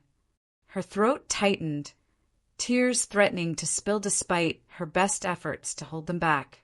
"He's my mate," she whispered, her voice barely audible. "My alpha, my family. I'll do whatever it takes to save him, even if it kills me." Riven didn't respond immediately, instead looking away as though wrestling with his own demons. When he finally spoke, his voice was rough with emotion. "I get it. Trust me, I do. Love makes us reckless, makes us blind, but it also makes us strong, stronger than we realize."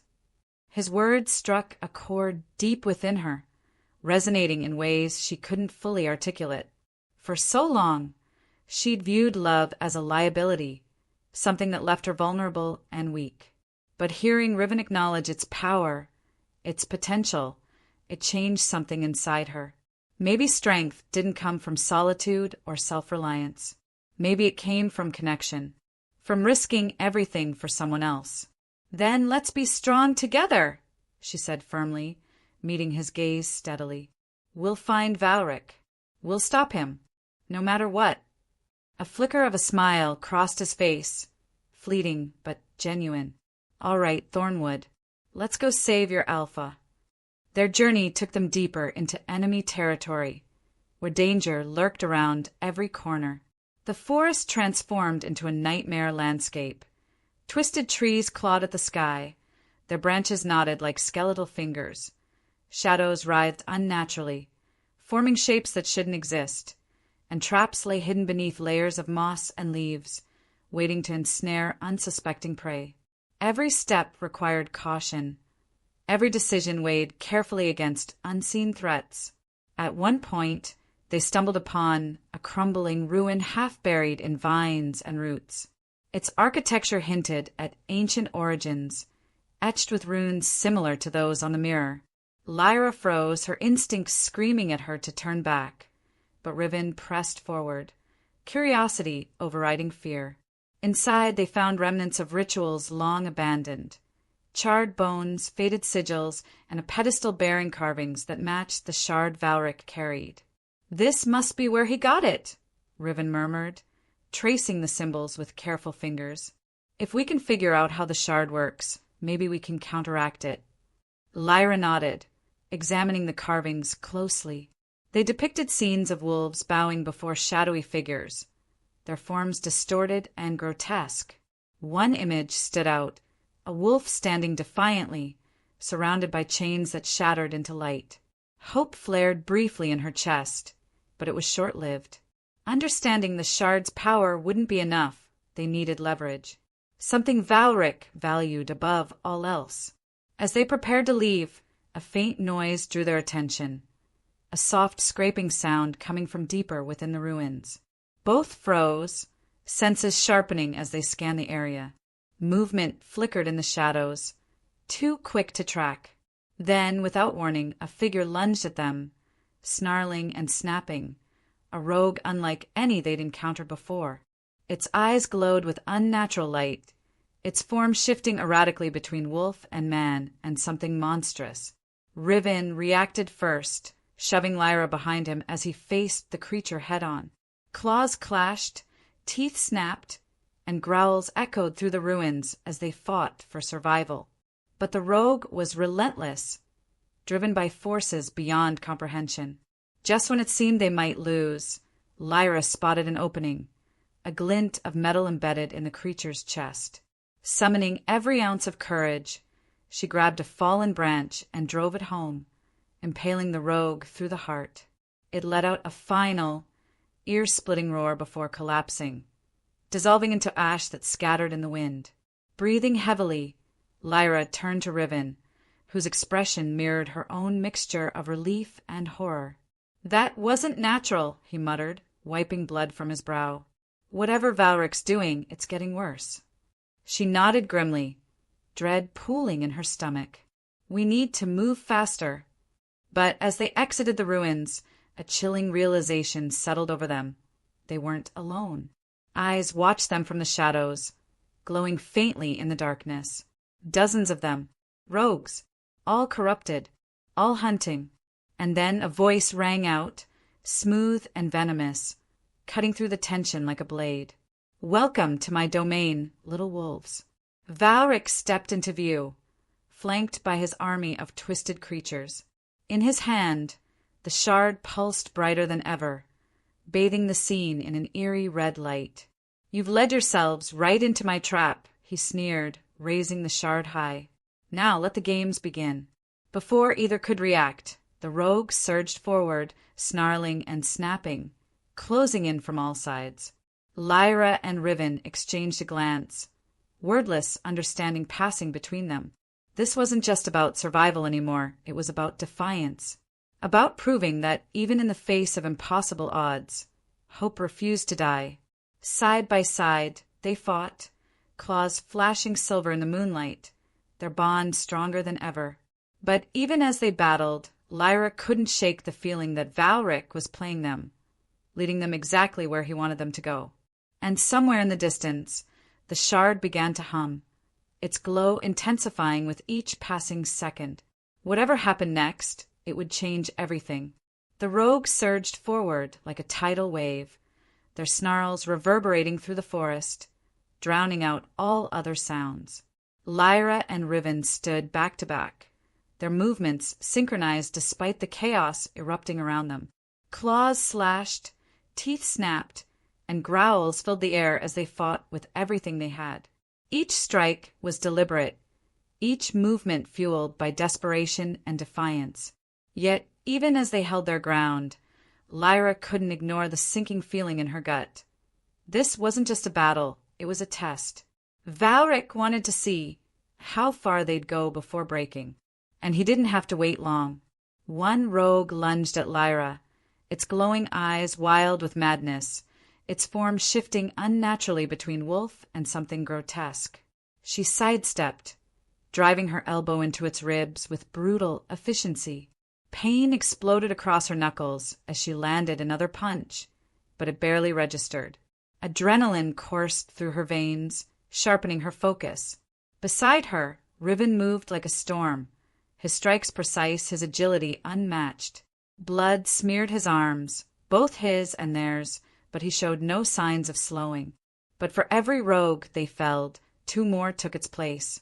The sheer number overwhelmed them, forcing them to retreat step by agonizing step. Lyra's muscles burned, her legs trembling beneath her as exhaustion clawed at her resolve. Still, she refused to falter. Not here. Not now. Valric watched from the sidelines, his expression one of detached amusement. He leaned casually against a tree, the shard glowing brighter in his hand, casting eerie red light over the carnage.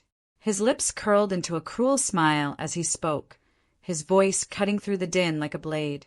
"You fight well," he said, his tone dripping with mockery. "But tell me, little wolves, what's the point? You can't win.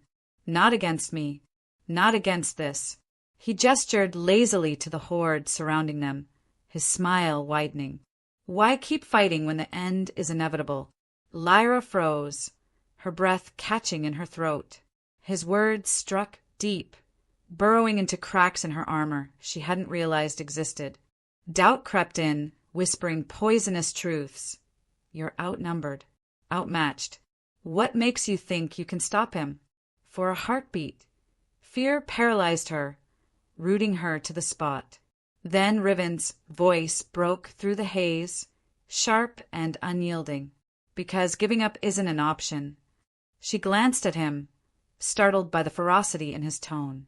His amber eyes blazed with determination, his posture rigid despite the blood soaking through his makeshift bandages. There was no hesitation in him, no trace of doubt, just pure, unrelenting willpower. And suddenly she understood. This wasn't just about survival. It was about defiance, about proving that even in the face of impossible odds, hope refused to die.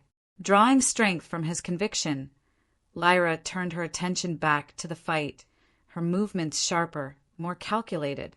She ducked under a rogue swipe, grabbing its arm and using its momentum to hurl it into another attacker. Her body screamed in protest, but she ignored the pain, channeling it into fuel. Every blow landed with renewed purpose, every strike infused with emotion too raw to contain. As the battle raged on, Valric stepped closer, his presence suffocating. He raised the shard higher, its glow intensifying until it bathed the entire clearing in crimson light. The rogues paused mid-attack, their glowing eyes fixed on him with almost religious devotion. Even Lyra and Riven found themselves momentarily frozen, unable to look away. "This is power," Valric declared, his voice ringing out loud and clear, dripping with pride. "Absolute, unquestionable, yours to command. Do you know what it feels like to hold someone's life in your hands, to watch them break, piece by piece, until there's nothing left but ash?" His gaze locked onto Lyra, his smile widening. "Oh, don't worry. I'll let you experience it firsthand." But first, he turned to Riven, his expression darkening. "Let's talk about scars." Riven stiffened, his fists clenching at his sides. Whatever facade of calm he'd maintained shattered instantly, replaced by raw, unfiltered rage. Lyra saw it in the way his jaw tightened, the way his breathing quickened. Valric's words had hit a nerve, one buried so deep she doubted anyone else knew it existed. "You think I don't know what you've done?" Valric continued, his tone soft yet venomous. "How many lives you've destroyed trying to undo what I took from you. How many nights you've spent staring at those scars, wondering if it was worth it, wondering if anyone would ever forgive you." "Shut up," Riven growled, his voice low and dangerous. Valric laughed, the sound cold and grating. "Why? Because the truth hurts? Face it, Ashclaw. You're no better than me. We're the same." "No," Riven spat, stepping forward despite the rogues closing in. "We're nothing alike." Lyra watched the exchange, her heart pounding wildly. She'd known Riven carried scars, both physical and emotional, but hearing Valric peel back layers of his past made her chest ache with empathy. Whatever he'd endured, whatever guilt weighed on his shoulders, it didn't define him. Not completely. He was still here, still fighting, still choosing to stand beside her when the world crumbled around them. Before Valric could respond, the shard pulsed violently, sending shockwaves rippling through the clearing. Rogues staggered, clutching their heads as though in agony, while Valric himself seemed momentarily disoriented. Lyra seized the opportunity, launching herself toward him with every ounce of strength she possessed. Her claws grazed his arm, forcing him to drop the shard. It clattered to the ground, its glow dimming slightly but still pulsing with malevolent energy. Valric recovered quickly, his expression twisting into fury. "Foolish girl," he snarled, backhanding her with enough force to send her sprawling. Pain exploded across her cheek, stars dancing in her vision as she struggled to rise. Through the haze, she saw Riven charge at Valric, tackling him to the ground. They rolled, exchanging blows with brutal intensity, neither willing to yield. "Lyra!" Riven shouted, his voice strained. "The shard! Destroy it!" She scrambled to her feet, ignoring the protests of her battered body, and lunged for the artifact. Her fingers closed around it, its surface slick and warm, almost alive. As soon as she touched it, visions flooded her mind. Scenes of destruction, of wolves torn apart by their own kind, of Kael's golden eyes clouded with confusion and pain. She gasped, tears streaming down her face as the weight of it all threatened to crush her. This wasn't just a tool of corruption. It was a weapon designed to annihilate everything she loved. With a cry that tore through the night, she drove the shard into the earth, shattering it into fragments. Light erupted outward, blinding and deafening, consuming everything in its path. Rogue screamed, dissolving into ash as the magic binding them unraveled. Valric howled in rage, clutching his head as the shard's power abandoned him. For a brief moment, silence reigned. Then, from the shadows, a voice whispered, soft yet menacing, "You think this ends here?" Lyra spun around, searching for the source, but the forest was eerily still. Too still. Somewhere in the distance, the faintest hum of energy vibrated through the air, a reminder that the shard's destruction hadn't erased the curse entirely. Something lingered, waiting to strike, and then, without warning, the ground beneath them split open, revealing a chasm filled with swirling black mist. From its depths rose a figure cloaked in shadow, its presence suffocating and overwhelming. Its eyes glowed brighter than Valric's, its form shifting erratically between shapes too grotesque to comprehend. "Brave little wolves," it purred, its voice echoing like thunder. "But bravery won't save you now." As the creature lunged, Lyra grabbed Riven's hand, pulling him toward the trees. They ran, dodging snapping branches and leaping over roots, their hearts pounding in unison. Behind them, the creature gave chase, its roar shaking the very foundations of the earth.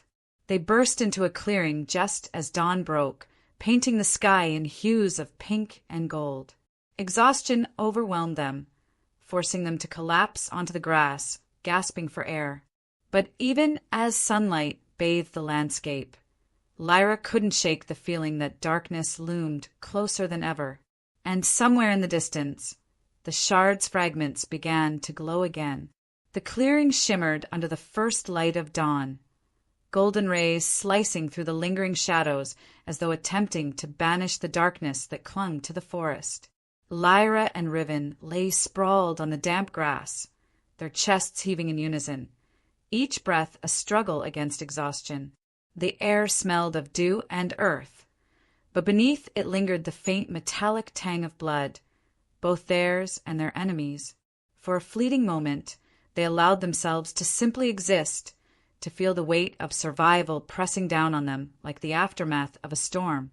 But the reprieve was short-lived. Behind them, the creature's roar echoed through the trees, shaking the ground with such ferocity that leaves rained down from above. It wasn't retreating, it was regrouping, gathering strength for one final assault.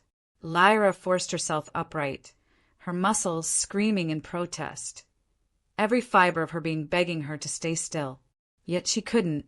Not while danger loomed so close, not while there was still a chance to end this once and for all. Riven followed suit, rising slower, his injured leg buckling slightly before he steadied himself. Blood stained his bandages anew, seeping through the fabric in dark rivulets, but his expression remained resolute. "We can't outrun it," he said grimly, his voice hoarse but steady. "Whatever it is, it's tied to the shard. If we don't finish this now, it'll keep coming." Lyra nodded, swallowing hard. Her grip tightened around the largest fragment of a shattered artifact, its jagged edges biting into her palm. She could still feel its malevolent energy pulsing faintly, a reminder that destroying the shard hadn't been enough. Not completely. Valric's magic had fractured, splintering into something even more dangerous. And now they were facing the consequences head-on. "We need fire," she said suddenly, her mind racing. "If we destroy the fragments completely, maybe we can sever the connection." Riven frowned, scanning the area. "Fire won't come easily here. Everything's soaked from last night's rain." "Then we make it happen," she shot back, determination hardening her tone. "Help me gather what we need." They worked quickly, scavenging dry twigs and moss from beneath sheltered patches of trees, anything that might catch flame. Riven used his claws to carve sparks from a piece of flint he'd salvaged during their escape, striking repeatedly until a tiny ember flickered to life. Lyra coaxed it into a small blaze, feeding it carefully with kindling until flames licked hungrily at the air. The fire cast flickering light across their faces, highlighting the exhaustion etched into their features. As the fire grew stronger, Lyra turned her attention to the shard fragments scattered near her feet. Each piece glowed faintly, pulsing in sync with the creature's distant howls. She knelt beside the pile, hesitating only briefly before reaching out to touch one.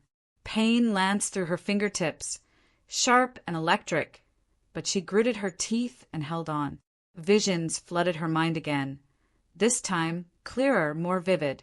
She saw Kael, standing alone amidst ruins, his eyes clouded with confusion as he searched for something he couldn't name. She saw her pack, fractured and leaderless, turning on one another in desperation. And finally, she saw herself, kneeling in the ashes of defeat, broken beyond repair. "No," she whispered fiercely, pulling her hand away.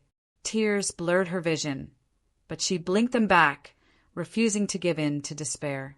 This wasn't just about stopping Valric or breaking the curse.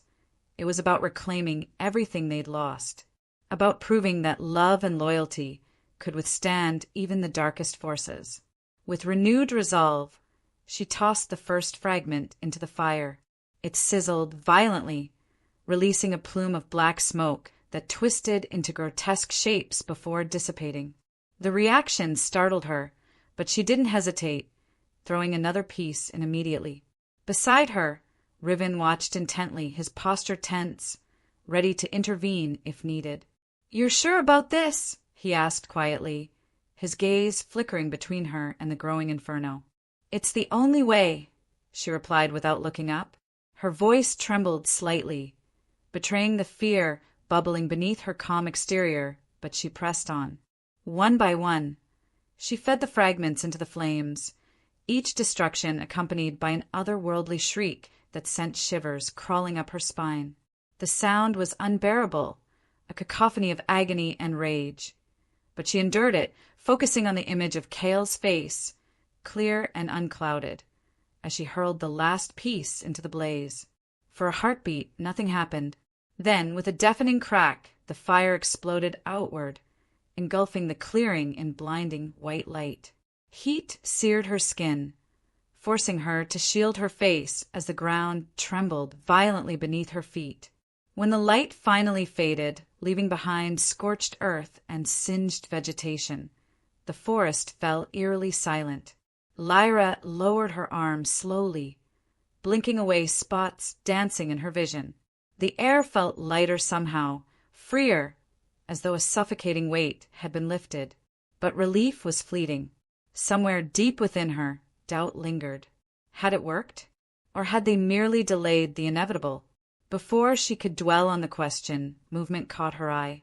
A figure emerged from the treeline, staggering slightly but unmistakably familiar. Kael! Her breath hitched, her heart pounding wildly as she rose to her feet. He looked disoriented, his golden eyes scanning the area with confusion until they landed on her.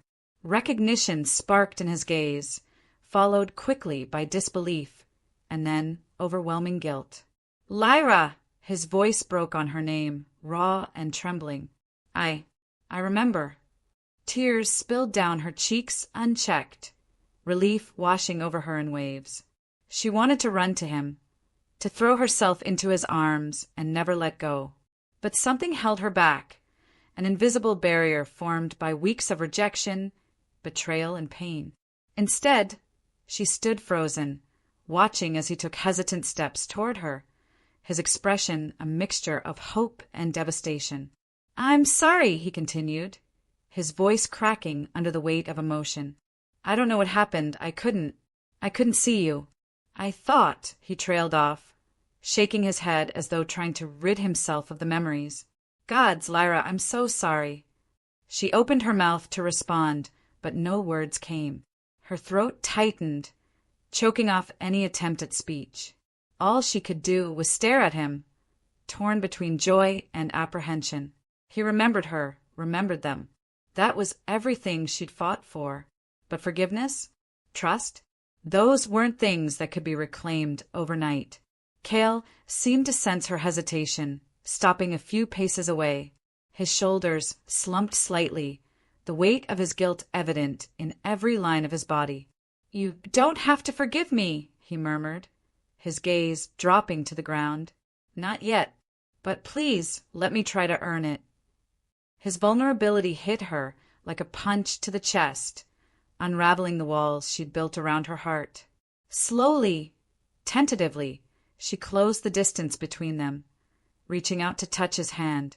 His fingers curled around hers instantly, his grip desperate yet gentle. For the first time in what felt like forever, she allowed herself to lean into him, letting his warmth chase away the chill that had settled deep within her bones. I missed you, she whispered, her voice barely audible. So much. He pulled her closer, wrapping his arms around her tightly, as though afraid she might disappear if he let go. Never again, he vowed, his voice thick with emotion. I swear it. Their reunion was interrupted by a low groan from nearby. They turned simultaneously to find Riven sitting slumped against a tree, his injuries finally catching up to him. Blood soaked through his makeshift bandages, staining the grass beneath him. Lyra stepped away from Kael reluctantly, rushing to Riven's side. We need to get him help, she said urgently, meeting Kael's gaze. Now. Kael nodded, moving to lift Riven onto his shoulders despite the rogue's protests. Lead the way, he said simply, his tone leaving no room for argument. Together, they navigated the forest, retracing their steps towards safety. Every step felt heavier than the last, exhaustion dragging at their limbs, but none of them complained. They'd survived. Against all odds, they'd won. Or so they thought. As they approached the edge of the forest, a chilling realization settled over Lyra. The shard may have been destroyed, but its remnants still pulsed faintly in her pocket. A single splinter she'd missed in the chaos. Its glow was weak, almost imperceptible, but it was there, waiting. And somewhere in the distance, a familiar voice whispered, soft yet menacing, "This isn't over." The journey back to the Pack's territory was a blur of exhaustion and unspoken tension. Lyra walked ahead, her steps deliberate but heavy, each footfall echoing in the silence that stretched between them. Kael followed closely behind, his presence both comforting and suffocating. Every time he opened his mouth to speak, no words came out, just the faintest exhale of breath, as if even apologies felt too small for the weight of what had passed. Riven, slung over Kael's shoulders, remained unconscious, his labored breathing a grim reminder of how close they'd all come to losing everything. As they crossed the boundary marked by ancient stones etched with runes, the air shifted. It carried the familiar sense of home, pine needles, damp earth, and the faint metallic tang of blood, but none of it brought the comfort Lyra craved. Instead, she felt exposed, vulnerable, as though the forest itself bore witness to her fractured trust. The scars weren't visible on her skin, but they ran deep, carving paths through her heart that she wasn't sure would ever fully heal. Kael seemed to sense her unease, though he didn't press her. He simply adjusted Riven's weight slightly and kept pace beside her, his golden eyes flickering toward her every few moments. Each glance was loaded with emotion, regret, longing, fear, but he didn't dare reach for her. Not yet. She appreciated the restraint. Any attempt to bridge the gap too soon might shatter whatever fragile connection they'd managed to rebuild. When they reached the clearing where the pack awaited, the scene unfolded like a tableau frozen in time. Wolves stood scattered across the space, their expressions ranging from wary to hopeful, their bodies tense with anticipation. Many had gathered around Silva, the seer who had guided Lyra through cryptic truths, her milky white eyes scanning the horizon as though she already knew what approached. At the center of it all stood Eldrin, Kael's second in command, his posture rigid but uncertain, clearly unsure whether to take charge or defer to the returning alpha. The moment Kael stepped into view, murmurs rippled through the crowd. Eyes widened, heads turned, and whispers filled the air. "It's him," someone breathed, their voice carrying just enough volume to be heard. Others nodded, relief washing over their faces, but not everyone looked convinced. Some lingered at the edges of the group, their gazes sharp and distrustful, as though waiting for confirmation that this wasn't some trick orchestrated by Valric's lingering influence. Kael paused, his jaw tightening as he surveyed the pack. For years, he'd commanded respect without question, his authority absolute.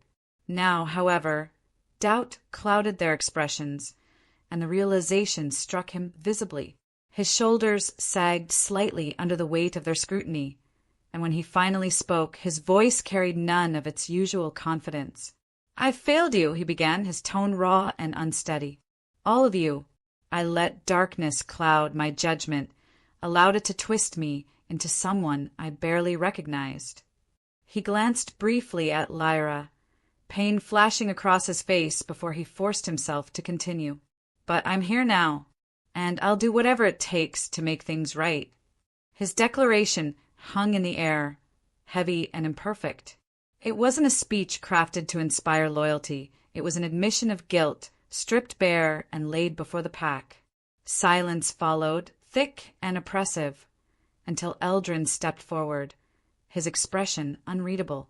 "You're our alpha," Eldrin said finally, his voice firm but tinged with caution. "But leadership isn't given, it's earned. You'll need to prove yourself again. To all of us." Kael nodded slowly, accepting the challenge without hesitation. "Then consider this my first act as your leader," he replied, gesturing toward Riven. "Take him to the healer. Save his life." Eldrin hesitated only briefly before motioning for two nearby wolves to assist. They carefully lifted Riven from Kael's arms and carried him toward the den reserved for the injured.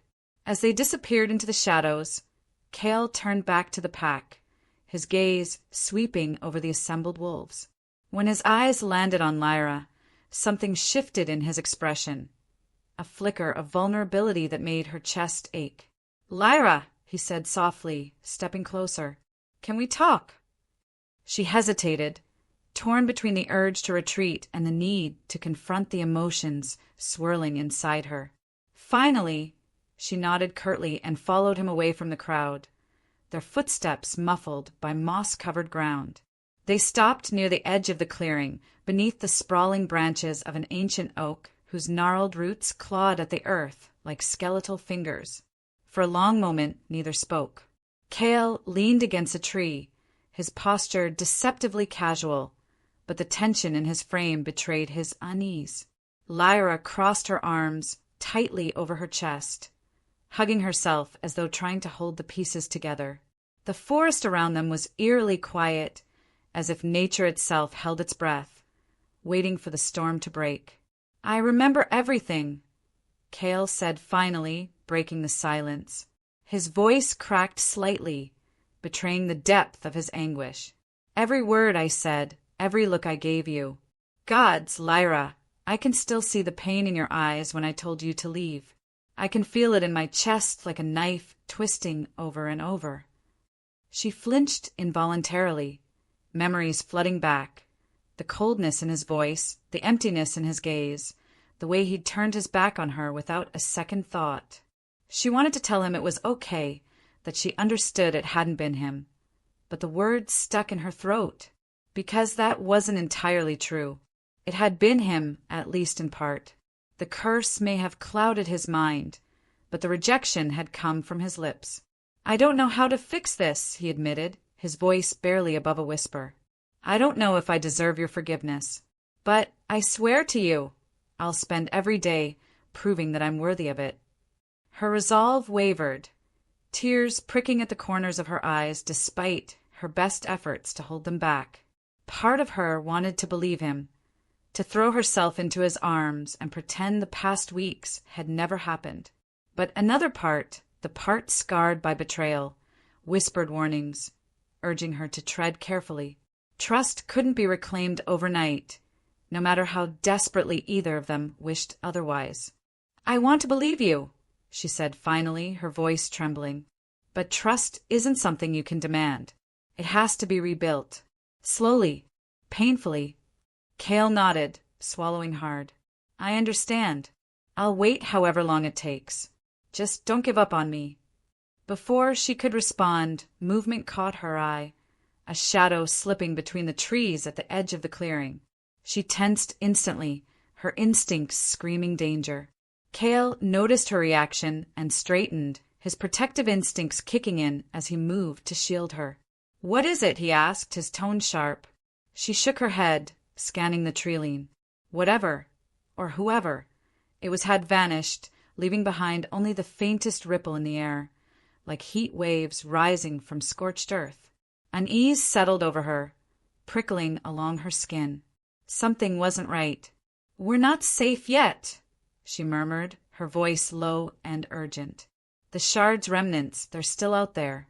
And so is Valric." Kael frowned, his expression darkening. "Are you sure?" "No," she admitted, turning to face him fully. "But I can feel it. This isn't over." Her words hung in the air, heavy with implication. Despite their victory, despite Kael's return and the pack's tentative reunion, the threat lingered, a shadow cast across their fragile peace. And as they stood there, staring into the depths of the forest, the faint sound of laughter echoed in the distance, chilling and triumphant. Valric's voice drifted through the trees, soft yet venomous. "Oh, my dear wolves, the game has only begun." Before they could react, the ground beneath them trembled violently, throwing them off balance. Roots erupted from the earth, twisting and writhing like serpents, trapping them in place. From the shadows emerged figures cloaked in darkness, their glowing eyes fixed hungrily on the pair. And then the world dissolved into chaos. The roots coiled tighter around their legs, digging into flesh and pinning them in place. Lyra struggled against the unnatural bonds, her muscles straining as she fought to break free. Beside her, Kael mirrored her efforts, his claws tearing at the writhing wood with desperate ferocity. But for every shred of bark they managed to peel away, new tendrils sprouted, snaking higher until they threatened to immobilize them completely. "Lyra!" Kael shouted, his voice strained but focused. "We can't fight it directly. Focus on the source." She glanced at him sharply, her mind racing. He was right. The roots weren't acting independently. They were extensions of something larger, something controlling them from the shadows. Her gaze darted toward the treeline, searching for any sign of Valric or his minions. The laughter had faded, leaving behind an oppressive silence that pressed down on her chest like a physical weight. Whatever was coming next, it wouldn't be subtle. It would strike hard and fast. Then, without warning, the ground beneath them split open, revealing a chasm filled with swirling black mist. From its depths rose a figure cloaked in shadow, its form shifting erratically between shapes too grotesque to comprehend. Its eyes glowed brighter than Valric's, its presence suffocating and overwhelming. The air grew colder, thick with malice that made her skin crawl. "You think destroying the shard ended my power?" Valric's voice echoed through the clearing, though his body remained unseen, hidden within the writhing mass of darkness. "Foolish wolves, you've only awakened something far greater." Before either Kael or Lyra could respond, the creature lunged, its movements unnaturally swift. Kael shoved Lyra out of the way just in time, taking the brunt of the attack himself. Pain exploded across his shoulder as the creature's claws raked deep gashes into his flesh, drawing blood that dripped onto the forest floor. He staggered back, clutching the wound, but refused to fall. "Stay behind me," he growled, positioning himself between Lyra and the creature. His protective stance ignited something primal within her, a surge of determination fueled by love and loyalty. This wasn't just about survival anymore.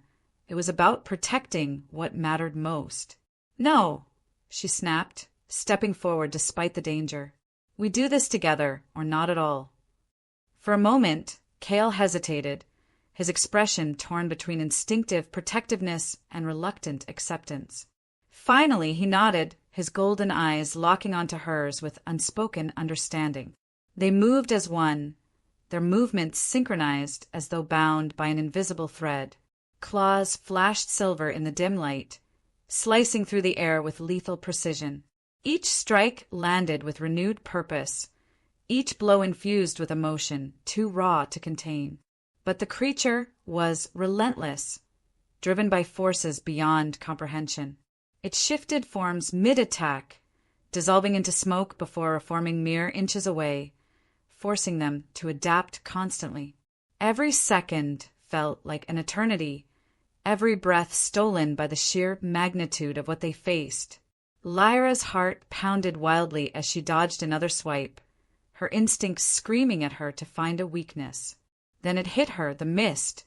The chasm feeding the creature pulsed faintly, glowing with the same malevolent energy as the shard fragments she'd carried. If they destroyed the source, they might sever the connection entirely. "Kael!" she shouted, ducking under another attack. "The chasm! We need to close it." He didn't hesitate, trusting her judgment implicitly. Together, they fought their way closer to the edge, their movements fluid and calculated despite the chaos erupting around them. As they reached the precipice, Lyra grabbed a fallen branch and hurled it into the swirling void. The reaction was instantaneous. The mist recoiled violently, releasing a deafening shriek that shook the very foundations of the earth. Valric appeared then, stepping out of the shadows with a smirk that sent shivers crawling up her spine. "Impressive," he drawled, raising his hand, "but not enough." The ground trembled again, throwing them off balance. Lyra stumbled, her vision swimming as exhaustion overwhelmed her senses. She saw Kael move to shield her once more, his body a barrier between her and certain death. Tears blurred her vision, frustration boiling over into rage. She couldn't lose him, not now, not after everything they'd been through. Summoning every ounce of strength she had left, she launched herself at Valric, tackling him to the ground. Her claws dug into his flesh, drawing blood as she wrestled for control. He snarled, fighting back with brutal efficiency, but she refused to yield. Not this time. Not ever. "Enough!" Kael roared, his voice cutting through the din like thunder. In one swift motion, he drove his claws into the edge of the chasm, tearing apart the pulsing veins of energy that fed the creature. The resulting explosion sent shock waves rippling outward, consuming everything in its path. When the light faded, leaving behind scorched earth and singed vegetation, The forest fell eerily silent. Valric was gone, his presence erased as though he'd never existed. The creature dissolved into ash, scattering in the wind. For a heartbeat, all that remained was the sound of their ragged breathing. Days passed in a haze of recovery and reflection. The pack rallied around them, tending to wounds both physical and emotional. Kael stepped down as alpha temporarily, acknowledging the trust they'd lost and working tirelessly to rebuild it. He spent hours training new recruits alongside Lyra, his patience and humility earning him cautious respect from those who had doubted him. Their moments together became small, yet meaningful gestures, a shared glance during a tense discussion, a quiet conversation under the stars, or simply sitting side by side in companionable silence. Trust wasn't rebuilt overnight, but progress came steadily, piece by painstaking piece. One evening, as the sun dipped below the horizon, painting the sky in hues of orange and pink, Lyra found herself alone with Kael near the edge of the territory. They sat cross-legged on the grass, watching as fireflies danced lazily through the air. "I'm proud of you," she said softly, breaking the silence, "of how far you've come." He smiled faintly, his expression tinged with gratitude. "And I'm grateful for you, for believing in me when I didn't deserve it." Her throat tightened, tears threatening to spill despite her best efforts to hold them back. Forgiveness wasn't easy. It required vulnerability, honesty, and a willingness to let go of pain. But as she looked at him now, she realized something profound. Forgiveness wasn't just about letting someone else heal. It was about healing yourself. "We're stronger together," she murmured, reaching out to take his hand. "No matter what comes next." His fingers curled around hers instantly, his grip warm and steady. For the first time in weeks, hope bloomed within her, fragile but undeniable. And then from the shadows, a low chuckle echoed through the trees, a sound rich with triumph and menace. Valric's voice rang out, cold and mocking. "Did you really think it would be that simple?" Before they could react, the ground beneath them trembled violently, throwing them off balance. Roots erupted once more, twisting and writhing like serpents, trapping them in place. From the darkness emerged figures cloaked in shadow, their glowing eyes fixed hungrily on the pair. And somewhere in the distance, the faintest hum of energy vibrated through the air, a reminder that the curse's remnants still lingered, waiting to strike. As the world dissolved into chaos, Lyra clung to Kael, her heart pounding wildly. Whatever came next, they would face it together. But as the shadows closed in, a chilling realization settled over her. Valric hadn't been defeated. He'd merely bided his time. And now, the final battle loomed closer than ever. The tremors intensified, shaking the earth with such ferocity that leaves rained down from above like confetti at a funeral. The roots coiled tighter around Lyra and Kael, their grip unyielding, as if the forest itself sought to consume them. Panic clawed at her chest, but she forced herself to breathe, steady, deliberate breaths that anchored her in the moment. Beside her, Kael growled low in his throat, his muscles straining against the unnatural bonds. His golden eyes burned with determination, reflecting the fire within him. "We can't fight this alone," he said through gritted teeth, glancing at her briefly before returning his focus to the writhing shadows closing in around them. "We need the pack." Lyra nodded sharply, understanding dawning in her chest. This wasn't just about survival, it was about unity, about proving that together they were stronger than any curse or enemy. Summoning every ounce of strength she had left, she let out a piercing howl, the sound reverberating through the trees like a call to arms. It wasn't just a cry for help, it was a declaration, a reminder to everyone who heard it that they were not alone. Moments later, the response came. Wolves poured into the clearing from all directions, their silhouettes cutting sharp against the twilight sky. Eldrin led the charge, his movements fluid and purposeful, followed closely by Riven, whose injuries hadn't fully healed, but whose resolve remained unshaken. Behind them streamed members of the pack, young and old alike, their expressions fierce and resolute. They formed a protective circle around Lyra and Kael, fangs bared and claws extended, ready to defend their leaders and their home at any cost. Valric stepped forward then, emerging from the shadows with a smirk that sent shivers crawling up Lyra's spine. He raised his hands, and the ground split open once more, revealing a chasm filled with swirling black mist. The air grew colder, thick with malice that made her skin crawl. Figures cloaked in darkness emerged from the abyss, their glowing eyes fixed hungrily on the wolves surrounding them. "This is your final stand," Valric sneered, his voice dripping with mockery. "How poetic." Kael didn't respond. Instead, he turned to face the pack, his expression calm, yet commanding. "Stay close," he ordered, his voice carrying over the rising tension. "Protect each other. We fight as one." His words ignited something primal within the group, a surge of unity so powerful it felt almost tangible. As one, they lunged forward, meeting the creatures head-on in a blur of claws, teeth, and snarls. The battle erupted into chaos, each strike fueled by desperation and defiance.